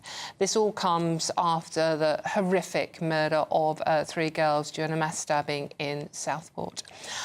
Joining me now is our GB News reporter Adam Cherry, who I believe is in London, where we are expecting several protest marches this afternoon. Adam, can you bring us up to speed on what's happening where you are, please? Well, at the moment, it's the Palestinian Solidarity Campaign that's marching through central London. They will finish at Downing Street, and they have been told to disperse by 4:30. Now, of course, whether they adhere to those Section 12 and Section 14 notices is another matter. There's a counter-protest which has been confined to a smaller section of central London as well. Again, the question remains whether those two collide and whether those Section 12 and 14 notices are ignored. Now, a lot of questions for the Prime Minister here. How is he going to deal with this? Is his rhetoric going to be met with action? And of course, the Times newspaper is now reporting that he may be going on holiday next week. And don't forget, the House of Commons is already in recess and has been since Tuesday. So the question is, will they be recalled early? In fact, Priti Patel, who's now a Tory leadership hopeful, has called for Parliament to return to debate this in the next few days. And as I say, it's a very contentious, delicate tightrope to walk. OK, thank you very much, Adam Cherry, who will be bringing us to speed on what's happening in London as we go through the afternoon. Thank you very much. And I think it's a very interesting point, isn't it? We've heard from the government saying, oh, we will not put up with this. We will sort of like more police on the streets. Prison cells are ready for you. And it's like, well, how? We don't actually have enough police officers, and our prisons are fit to bursting already, and our politicians are all on recess. Yay. Good luck, everybody. Joining me now is GB News reporter Anna Riley to bring us up to speed where she is. Anna, can you actually bring us up to date? What's happening where you are, please? Yes, Dawn, we're here in Liverpool at Pier Head, where a protest has begun. I'm just going to step out of frame for you just so you can see behind us. Right, OK. Unfortunately, we have lost Anna. Oh, we've got her back now, yeah. Anna, we've got you back. Oh, you can still hear me, can you, Dawn? We can, yeah, so absolutely. I was just explaining there. As you can see, the Edward VII statue behind us, that's where there's been a large congregation of people, I'd say around 100 so far. We can hear them chanting. They've got signs. Some of the signs read, "Stop murdering our children," and you can just hear them chanting now. I'd say around 100 people. It's been largely peaceful so far, but police are on alert. We saw them earlier. They do have gear on them. They have helmets just in case anything does intensify, but that's the scene at the moment here in Liverpool. We know so far In Blackpool and in Manchester, there's been dispersal orders put in place for the protests going on there, with around 30 protests planned across this weekend. Anna, thank you very much. That's Anna Riley in Liverpool at the protest there, and Anna will be staying with us throughout the show to bring us up to date on anything that that does happen. But so far, thankfully, seemingly very peaceful, which is exactly what we hope they all stay. Right, now let's see what my wonderful panel make of this. I have Stephen Pound and Charlie Rowley with me, and these two usually get rather frisky, I think it's fair to say. Now this... Mrs. We see what I mean. We saw some horrible scenes last night in Sunderland, didn't we? With it was a riot, and there's no big about the bush. It was, you know, people torching buildings and cars, etc. We saw it in Hare Hills in Leeds beforehand, didn't we? Stephen, what do you make of what you saw last night, and what is potentially a threat happening over the weekend? Look, I think that Kemi Badenoch is actually wrong to try to do a read-across between sort of integration and community cohesion and these riots. I think there is a factor about immigration and integration in this country, which, you know, would be stupid not to talk about, but that there's no direct read-across. Certainly, equally, there is nothing from Southport to Sunderland. There's no particular connection. We were talking more about Kemi's reaction to it and her interview later on, but what do you make of the fact that it did kick off so much in Sunderland? When I spent years and years in Belfast interviewing people who had been rioting in the streets because it's part of my job, and we had an expression there which was called recreational rioting. There are a number of people, and I can remember I was sitting as close as I am to you, and people say, it's exciting. It's really exciting, you know. And I say, for God's sake, you're causing millions of pounds worth of damage. Police officers are being beaten to within an inch of their life. Places are being put on fire, and you see this as a recreation. There are some people, sadly, and what the police used to say there, what we're really waiting for, the person we really want to see on the streets is PC thunderstorm, because it's the rain will be the real helper here. At the moment, we've got a long, hot summer, and I think the fact that we don't actually read the Riot Act anymore. There used to be a time when a magistrate would actually stand on the town hall steps and read the riot, which meant that if you didn't, wind your neck back in, the army would be called out. What's that? The Prime Minister, who I very much doubt will be going on holiday next week, has in effect read the Riot Act. But let's just say there are underlying causes of dissatisfaction, which we can talk about, and there are issues in Southport, which we can talk about. But to say that Sunderland is the result of something dreadful happening to an area, a town, a city that is 99% white anyway, for me, is risible. Why do you think, Charlie, there is this undercurrent of unrest in this country at the moment? I mean, we have got other marches planned around the country today, demonstrations, and people do seem angry. They do. And I know, as you said, we'll talk about the Kemi intervention later on, but I do think there is crossover there. And I think ultimately, look, there was fake news that came out of the events in Southport, which prompted a lot of people to congregate around the local mosque to do what they did in Southport, which is totally, totally unacceptable. And the police have been put in a very, very difficult situation. You know, the police don't get it right all the time, but when they are, and you see those images, when they are literally bodies on the front line defending a community that's gone through absolute hell against the violence and the thuggery that we've seen, there's no justification for that. But there is a tension in this country, and there has to be a conversation about integration. There has to be a conversation about how do we live collectively as a society. But the tensions that there are out there, because you've seen week after weekend, perhaps, protests taking place, perhaps Palestinian protests that take place, where you hear a lot of hate speech that comes from those protests, where you think the police might have been a bit soft intervening in some of those people with those people. You can be absolutely pro-Palestine, of course you can. Of course you can protest in this country. But when you see,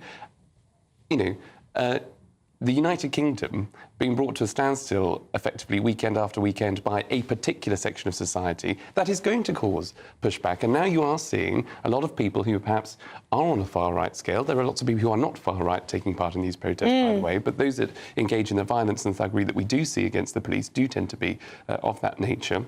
But they are articulating in entirely the wrong way the tensions that I've just outlined by sections of society being able to protest weekend after weekend, bring the country to a standstill, and this is part of the reaction. Do you think Charlie's got a point here, Stephen? I mean, we saw, after the initial riots kicking off, we saw Keir Starmer call police chiefs from around the country to that meeting at number 10 Downing Street, and that was after the riots that he has described as far right. Lots of people on here are saying, well, I'm angry, I'm not far right, I'm not out rioting, but why am I being described as far right and lumped into all this? Do you think there is a situation of two-tier policing in this country? And many people are saying there is. It's like, how come you saw the hair heels riot, where the same things happened, but there was no Keir Starmer emergency meeting? I was going to actually come back to that. You quite rightly referenced Hare Hill, which is actually to do with Roma and Romanian families in Leeds, where a child was being taken into care because there's a risk that the child was going to or two children were going to be taken out of the country. That was a completely different issue, and I don't think that there's actually a great deal of connectivity there. But I think what's happening today, what's happening in Sunderland, what's happening in Southwark, actually demeans and insults the parents of those children who were killed. No, of course. And I think there's a significant point there. But to actually then say everybody who's on the street is somehow sort of neo-Nazi, swastika-toting fascist is equally demeaning and insulting. And I'm sorry, we actually need to be serious, sensible and grown up about this. The rule of law has to apply to everybody, everywhere. We just have to look over the channel to France to see what happens if you have the ultimate divided community, where you have the outside, in the peripheral areas of Paris, the banlieue, where you have no other language being spoken other than maybe Arabic. And so we know how to do it wrongly. We also need to know how to do it rightly, because I can't remember who it was who said that this country cannot be a good place for anyone to live in unless it's a good place for everyone to live in. And we have to actually think seriously about this. I have to say the introduction of the English language test for immigrants to this country was a really, really sensible piece of work. And now if they have to speak the English language, because, I'm certainly in my early days in Parliament, I had many constituents coming to me who couldn't speak a dicky bird of English. And the interpreter would often have an interpreter. That's changed. Also, they have the English language test, or the Life in England test, to be honest, which I don't know if you've ever... I have, and I tried it the other day. It is quite difficult. It is quite difficult, very much. But the key point, just to what Stephen was saying there, is absolutely right. The law has to apply fairly to everybody. Absolutely. And I think for too long it's felt that if you are, frankly, white, middle-class British, you've not been able to call out things in other communities where actually there might be issues. So going to the Rochdale grooming scandal, for example, that was a systemic failure amongst social services, the police, the local authority, because nobody wanted to speak out through fear of being called racist or fear of being called divisive in any way. When you see the protests weekend after weekend, as I say, the pro-Palestinian protests, where there has been hate speech in the UK and the police appear to have done nothing. And going back further, we saw it in the BLM. And the BLM, exactly.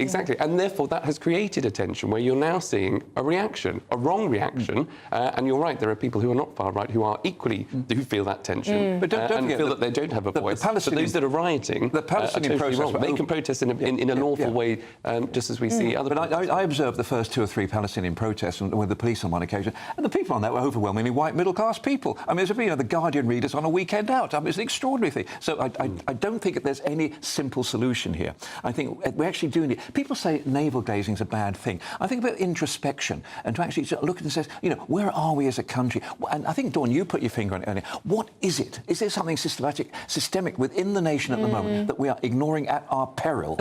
And I think that's right. And just very quickly on the back of that, I think, the snapshots of what you see versus the reality of maybe those protests. Absolutely. So what you see on social media obviously highlights... Which brings us to social media. Exactly, which is exactly why we saw the first riots in Southport, because the fake news that was circulated coming from a Russian account. Exactly. So we have to be extremely careful when we are protesting. What are the facts? Yeah. Social media is the spark and the tinderbox. It's very dangerous. Unfortunately, we've run out of time for that particular bit of the debate, but there is more of this to come.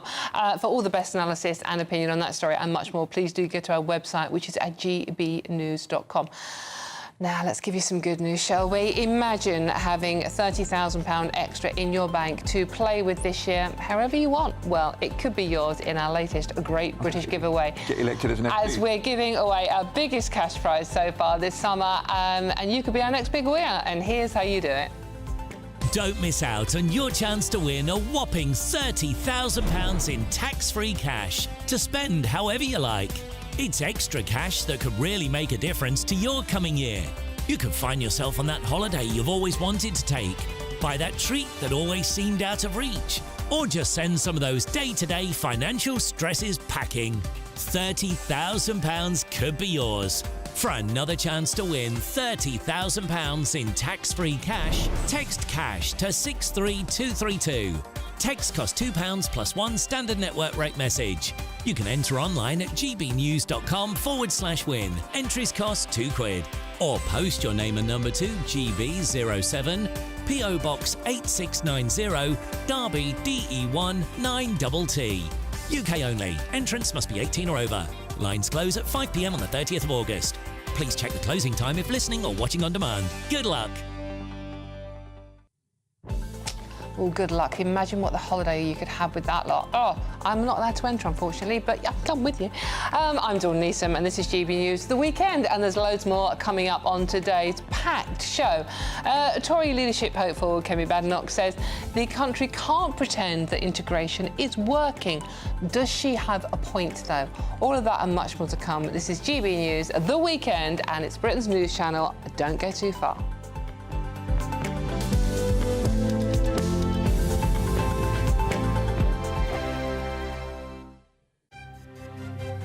GB News Breakfast, every day from 6 a.m. Prince Harry also revealed that he wouldn't bring his wife Meghan Markle back to the UK over safety concerns. Let's talk to royal correspondent Michael Cole. Good morning, Stephen. Good morning, Ellie. I mean, they live in California. I'm not sure what the murder rate is there, but that's a more dangerous place than Britain's at any time of the day. And of course, he compromised his own safety when he said in his book, Spare, his autobiography, which was Ghost Britain, that he'd personally killed 25 Taliban when he was serving with the British Army in Afghanistan. Well, that painted a target for life on the back of himself and his family, which was a very unwise thing for him to do. The other thing which struck me, it was that he invoked the name of the late Queen, saying that he'd had several conversations with his grandmother, and she'd been very, very supportive in his battle. He sees himself, and it's a word he's used, as a dragon slayer against the popular press, the tabloid press, and he's continuing with that.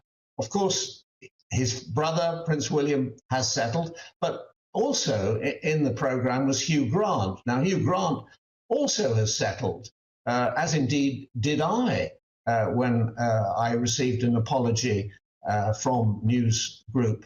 I believe in a free and unfettered press. Newspapers are having a bad time at the moment, losing circulation, losing advertising. Young people don't read newspapers. And so I felt that the right thing to do was to settle. I didn't want to take punitive action against newspapers. GB News, the People's Channel. Every Saturday, 10 till 12, we'll bring you all of the news that you need to know. We'll also remind you that there is so much to smile about. It's my favourite time of the week. I get to relax, enjoy some light-hearted stories, and let Ellie teach me about fashion too. That's Saturday Morning Live, every Saturday, 10 till 12. Only on GB News, Britain's news channel. I'm Christopher Hope. From pop stars to politicians, I'll interview anybody in a pub who's got a political opinion. Join me every Friday on Spotify, Apple Podcasts, YouTube or gbnews.com, or wherever you get your podcasts. This is GB News, the People's Channel. If you want your news to be straight talking, this is a nightmare for the Conservatives again. Down to earth. It's not just Nottingham where this is happening, is it? And most importantly, honest. Hard-working, middle-class taxpayers, they'll get their book thrown at them. Then catch me, Martin Daubney, Monday to Friday, 3 till 6 p.m. on GB News, Britain's news channel.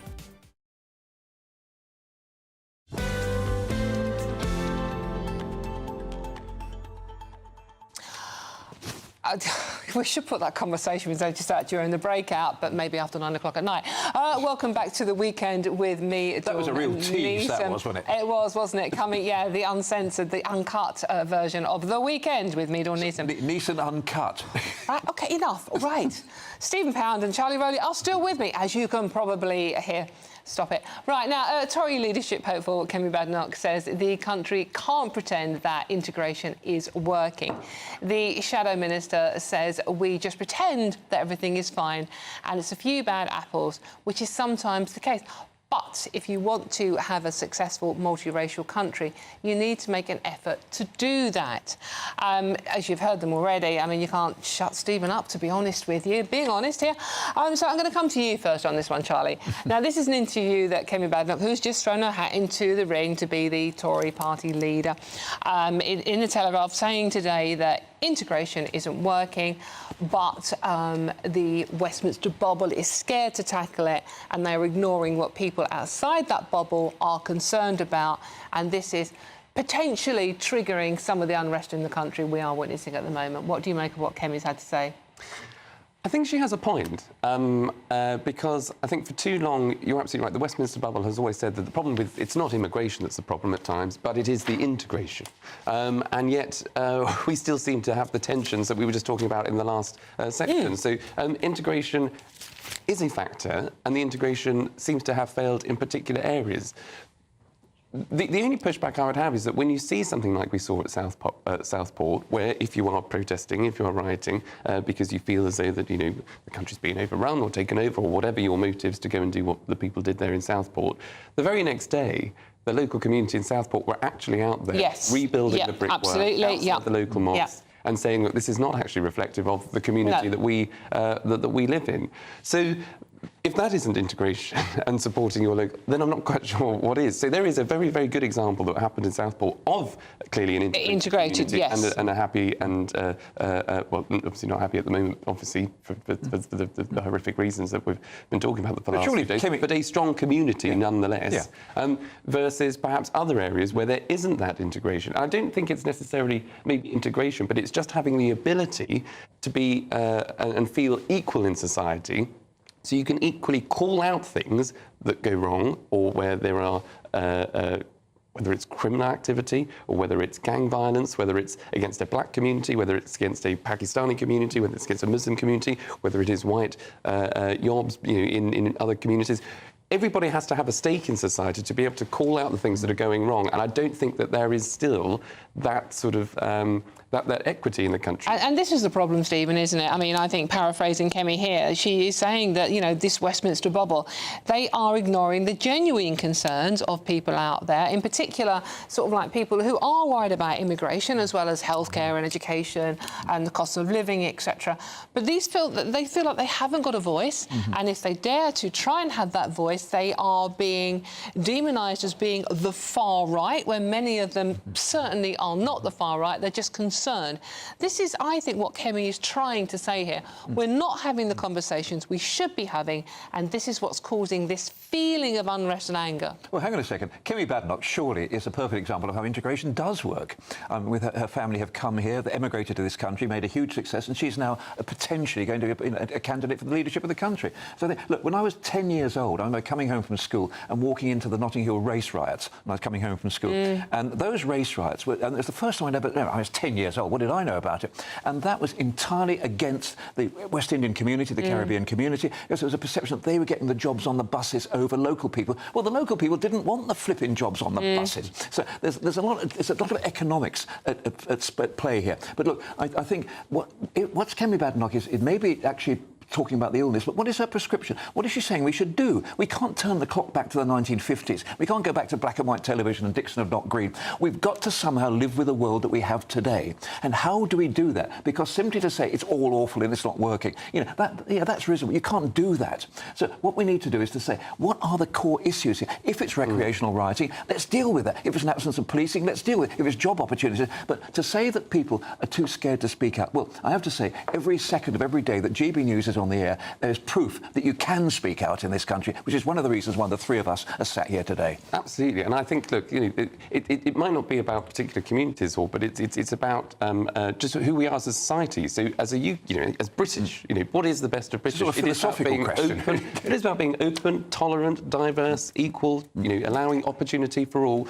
But when you see things that take place in this country, whether it's sort of violence against women and girls, perhaps within a particular religion or culture, so if it's, FGM that takes place in certain communities, whether it's honour killings, whether it's forced or arranged marriages, things like that that are not British, that are not, if you are, if you go down, walk down any street, particularly in central London, but if you're maybe from the LGBT community, if you're gay, we have same-sex marriage in this country, that's the right thing. But if you are then facing an attack by someone that might be from a different part of the country, or someone that's actually come into the country that's an immigrant that is homophobic or racist, or we need to be able to call those people out, Charlie, because we don't have that integration at times, and people don't feel safe, and that's where you have to be able to say, hold on, this is Britain. If you want to be in the UK, even if you're born into the UK, you said something incredibly important earlier on. You actually mentioned the Rochdale grooming gangs. You mentioned Rotherham. Yes. You actually mentioned that was an example of how not to do it. That was when the police and the local authority, let's be honest, actually stood back because they were terrified of accusing a group of entirely Asian men, mostly taxi drivers,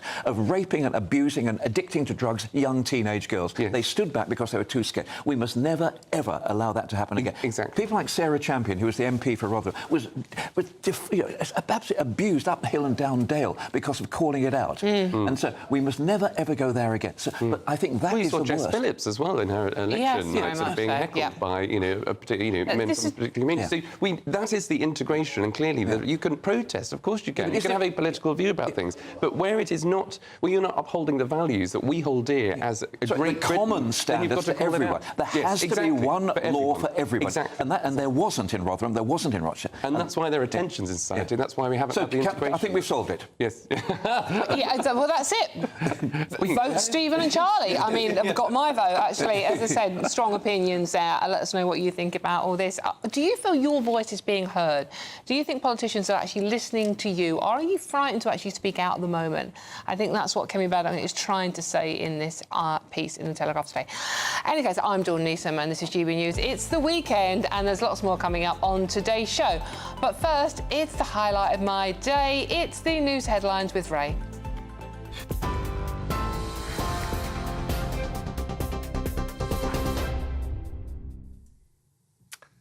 2:31, top stories. Protests are currently taking place in several parts of the country. In Hull, around 100 people have gathered outside of a migrant hotel being guarded by police where a window has been smashed.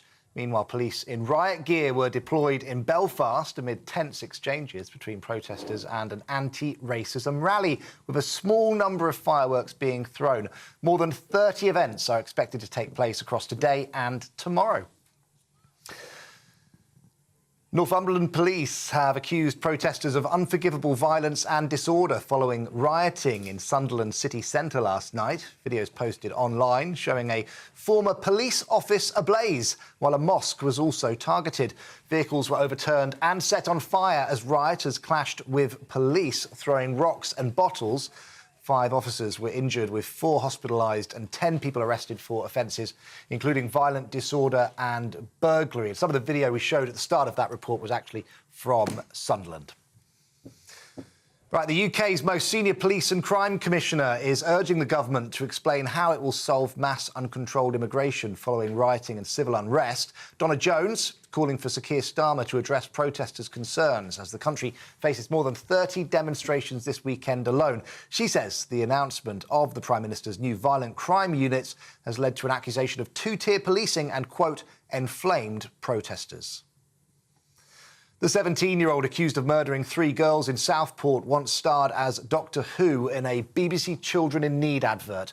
Then 11-year-old Axel Ruda Cubana can be seen leaving the TARDIS in 2018 and telling viewers how best to raise money. A spokesperson for BBC Children in Need said they'd removed the video out of respect for those impacted by the shocking case. OK, those are the latest GB News headlines for now. I'm Ray Addison. More in half an hour.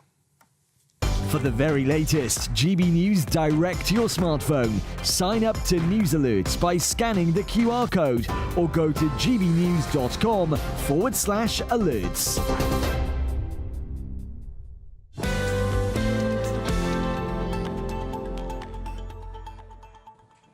Thank you very much, Ray. He's such a flirt, isn't he? Right, there's plenty more coming up on today's show. But before I tell you what we have lined up on this show for you, This is random. The wonderful Andrew Pearce has joined me in the studio. He was standing in for Nana Queer this afternoon. I didn't see this one coming, I have to admit. Hello, Andrew. Lovely to see you. What delights have you got for us this afternoon? Lots of delights, and delightful to see you too, of course. We obviously were talking about the unrest which appears to be spreading around throughout the country, but also during the programme, the Algerian boxer who's provoked all this controversy, she'll be back, she, or should we call her he, will be back in the ring this afternoon. You know that the Italian boxer withdrew from the fight after just about 40 seconds, claims she's never been hit so hard before. We're having that debate. Should somebody who effectively is represented as a male be able to compete in female sport? The Culture Secretary's got herself into all sorts of lather about this, Lisa Nandy. I think it'll be a fascinating debate, not least because the fight takes place while we are on air. So stay tuned for that. Yeah, absolutely. That sounds a real cracker. And, yeah, well, it's Andrew Pearce. I mean, come on, what's not to like? His show starts at 3, straight after this. Thank you very much, Andrew. Now, remember, let me know your thoughts on all the stories we've been discussing today by visiting gbnews.com/yoursay and join the conversation. And there's even more coming up tonight. You're not going to want to miss this one. Tonight, we speak to the son of Donald Trump. That's Eric Trump. Literally weeks after his father was almost assassinated. That's this evening from 9 o'clock, and it's going to be a cracker. You really don't want to miss that one.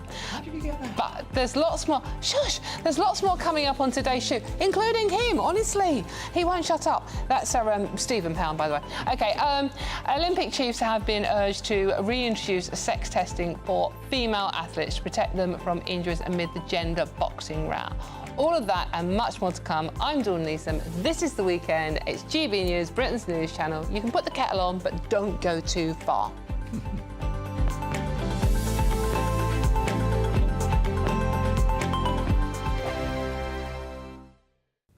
Hello there, welcome to your GB News weather for Saturday afternoon. It's generally brightening up over the course of the afternoon, some sunny spells, but the risk of showers too.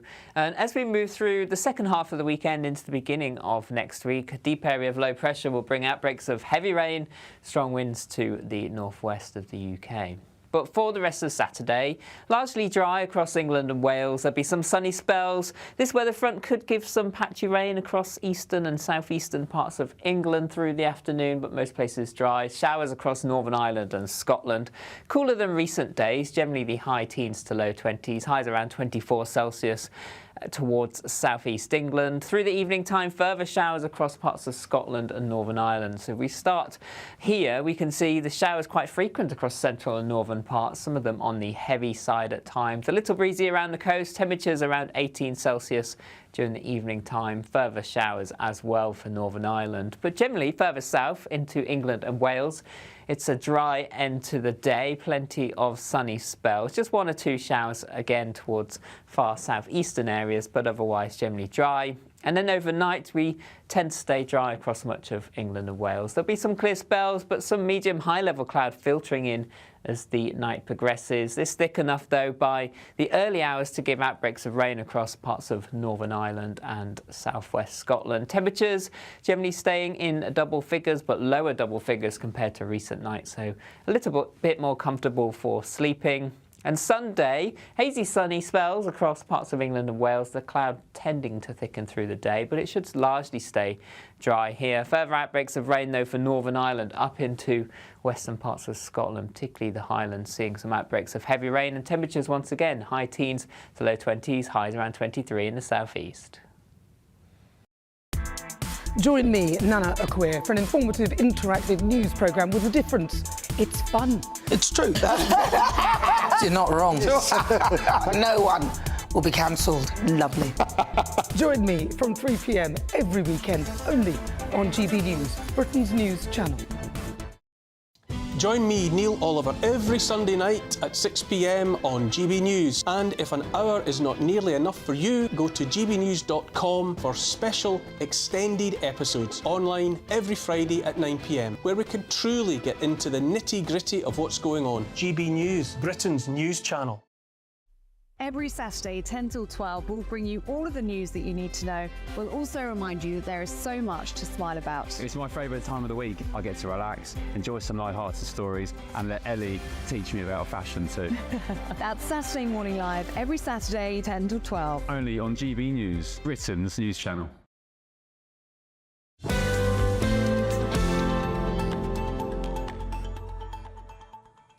Welcome back to The Weekend with me, Dawn Neeson. Now, OK, the story of the week from the Olympics, overshadowing all the marvellous achievements. The International Boxing Association will award Italian boxer Angela Carini the prize money she would have won if she'd become Olympic champion. Carini has been in the spotlight after abandoning her fight against controversial Algerian boxer Imane Khalif, the athlete at the centre of a gender illegibility storm. I think storm's putting it mildly. Now, I say you have Stephen Pound with me. You may have heard him several times, and the very restrained Charlie Rowley to talk about this subject. Yeah. Now, it is a complicated story. It's not a transgender issue. This is someone born with an incredibly, as far as we're aware, incredibly rare genetic. It's called differences in sex development. I'm coming to you first on this one, Charlie.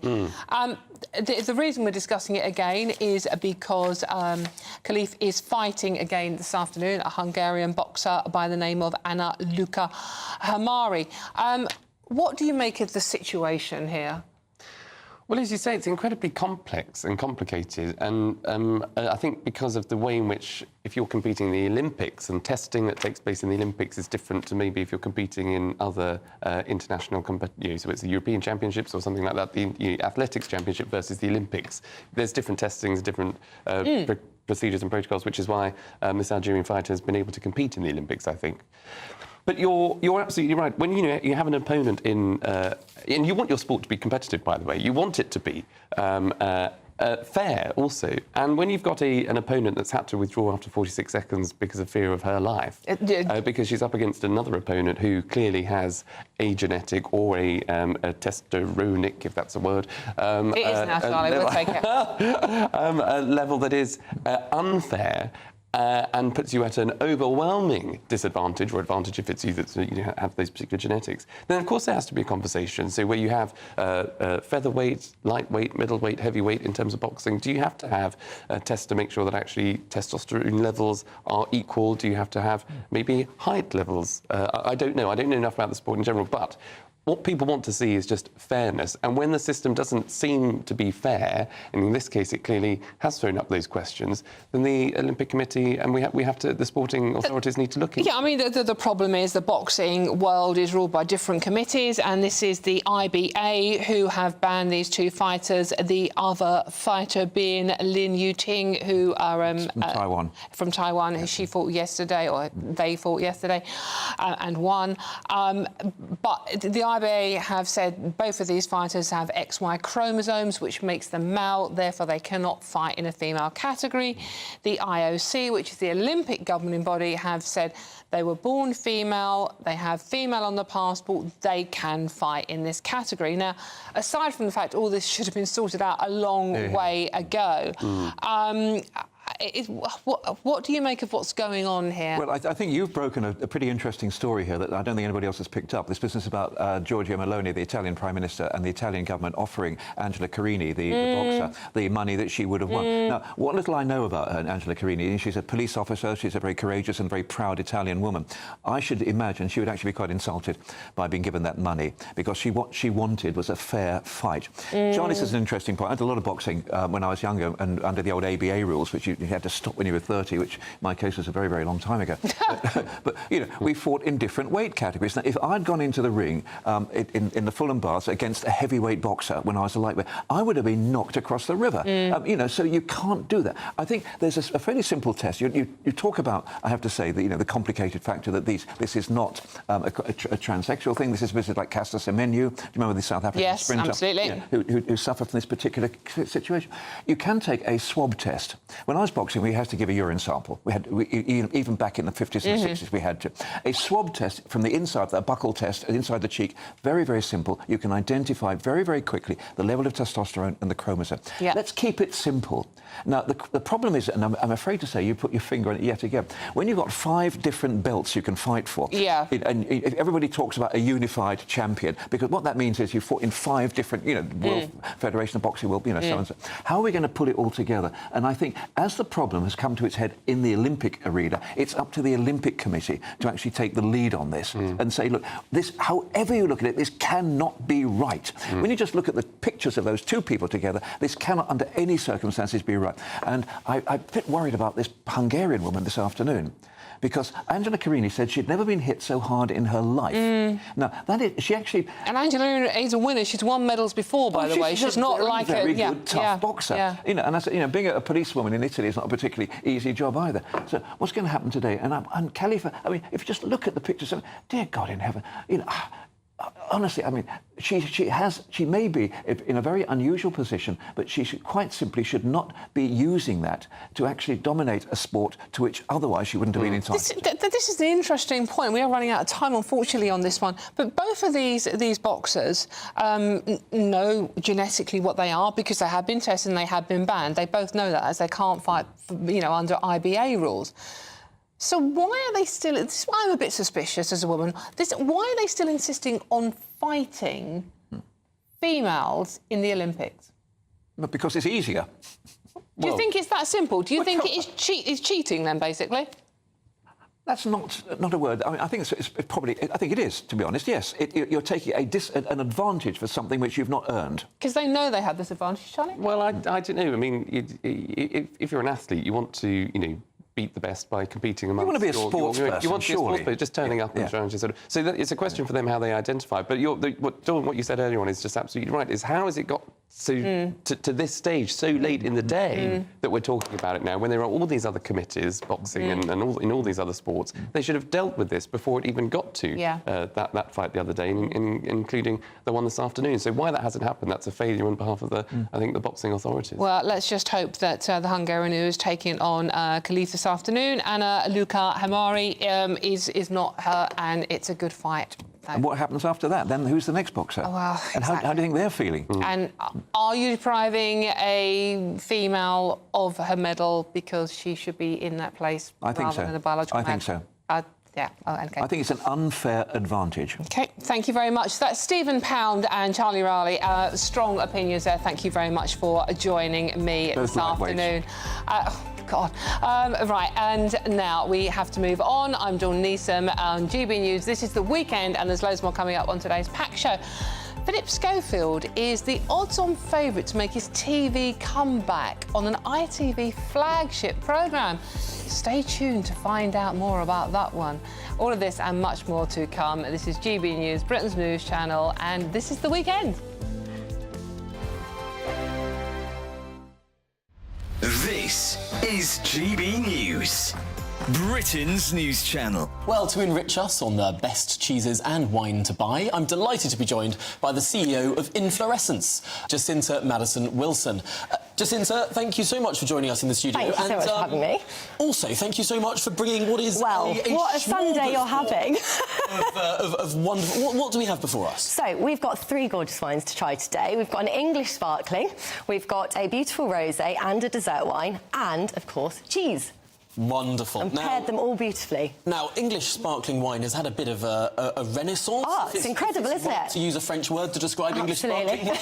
It's having a bit of a moment in the sun. Absolutely. I just think it's so exciting that this is right on our doorstep, essentially, an hour out of London, and we're around beautiful vineyards. The chalk sort of sediment is exactly the same as the Champagne region. Absolutely. Yeah, our soils are really similar. We use the same grape varieties a lot of the time. We make it in exactly the same way as Champagne. Our climate is like Champagne was 40 to 50 years ago. So we're really kind of drinking it blind. You almost wouldn't know that you're not drinking champagne. But it's right here on our doorstep. We can stay local now. Absolutely marvellous. Well, we've got... what is the best order to start? OK, well, we're going to start with sparkling, because all things in life should start with sparkling. I got married a month ago, and this was actually the... Thank you so much. This was the wine I chose to have as our first wine that we served the guests. This is from a winery called Bluebell, which is in Sussex, and I've chosen to pair this with a lovely... kind of the English version of Camembert, which is called Tunworth. Okay. It's a very classic pairing of champagne and brie. So we're kind of going to do the English version of that now. Classic. Absolutely. Are you ready to get stuck in? I am so... OK. Hang on. Is it cheese first or wine first? I'd have a little sip of the wine first. Sip of the wine, bite have of the a little cheese. bite of the cheese and then some more wine. Get it all mixed up in there. It's like a cheese sandwich. Exactly. Yes. OK, here we go. Cheers. GB News, the People's Channel. I'm Christopher Hope. From pop star to politicians, I'll interview anybody in a pub who's got a political opinion. Join me every Friday on Spotify, Apple Podcasts, YouTube or gbnews.com, or wherever you get your podcasts. This is GB News, the People's Channel. We're proud to be GB News, the People's Channel. And as you know, we always love to hear your views. Now, there's a new way of getting in touch with us at gbnews.com/yoursay. By commenting, you can be part of a live conversation and join our GB News community. You can even talk to me, Bev Turner, or any of the members of the GB News family. If you want your news to be straight talking, this is the nightmare for the Conservatives again. Down to earth. It's not just Nottingham where this is happening, is it? And most importantly, honest. Hard-working, middle-class taxpayers, they'll get their book thrown at them. They catch me, Martin Daubney, Monday to Friday, 3 till 6 p.m. on GB News, Britain's news channel.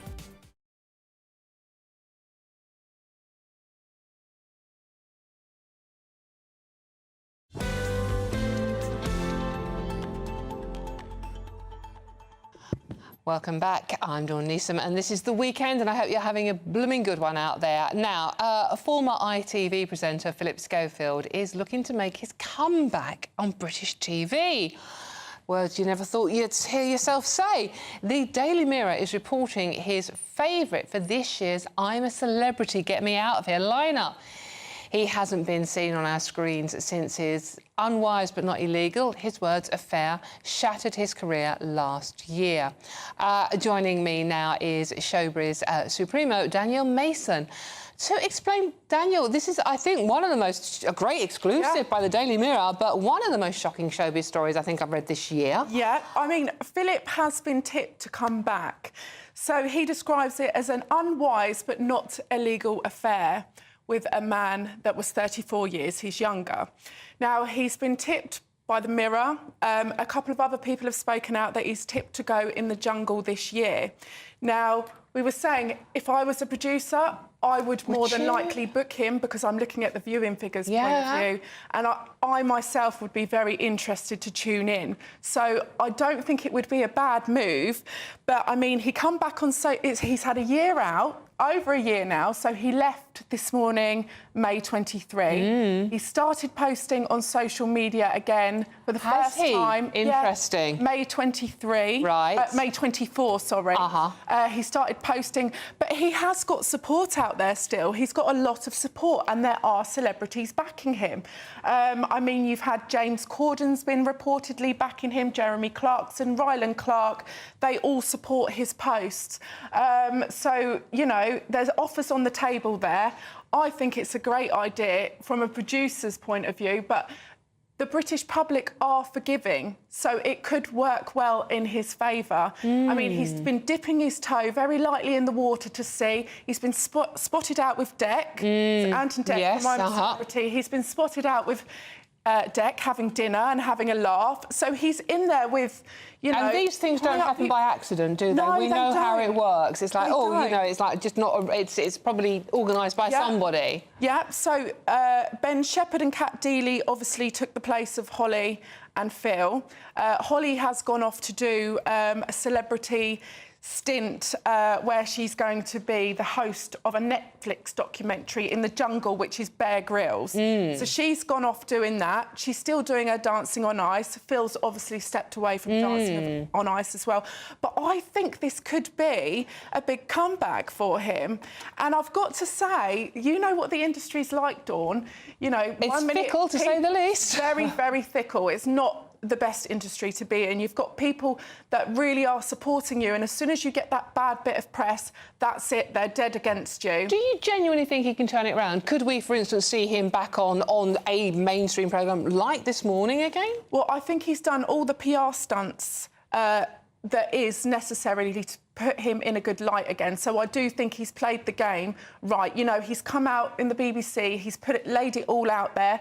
You know, whether it's truth or not, we don't know, but he has done the right things. He's stepped away. I think there possibly could be another chance for Philip Schofield out there. Wow, that's interesting, Daniel Mason. We shall wait with bated breath to see whether that actually happens. Thank you very much, Daniel. Thank you. Well, I've been Dawn Neeson. I still will be Dawn Neeson later on, by the way. This is GBNews. It's the weekend, and thank you so much for joining me. There's loads more coming up on today's show, though.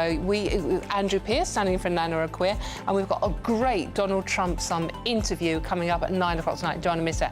But before all of that, importantly, let's get the weather with Greg. See you soon.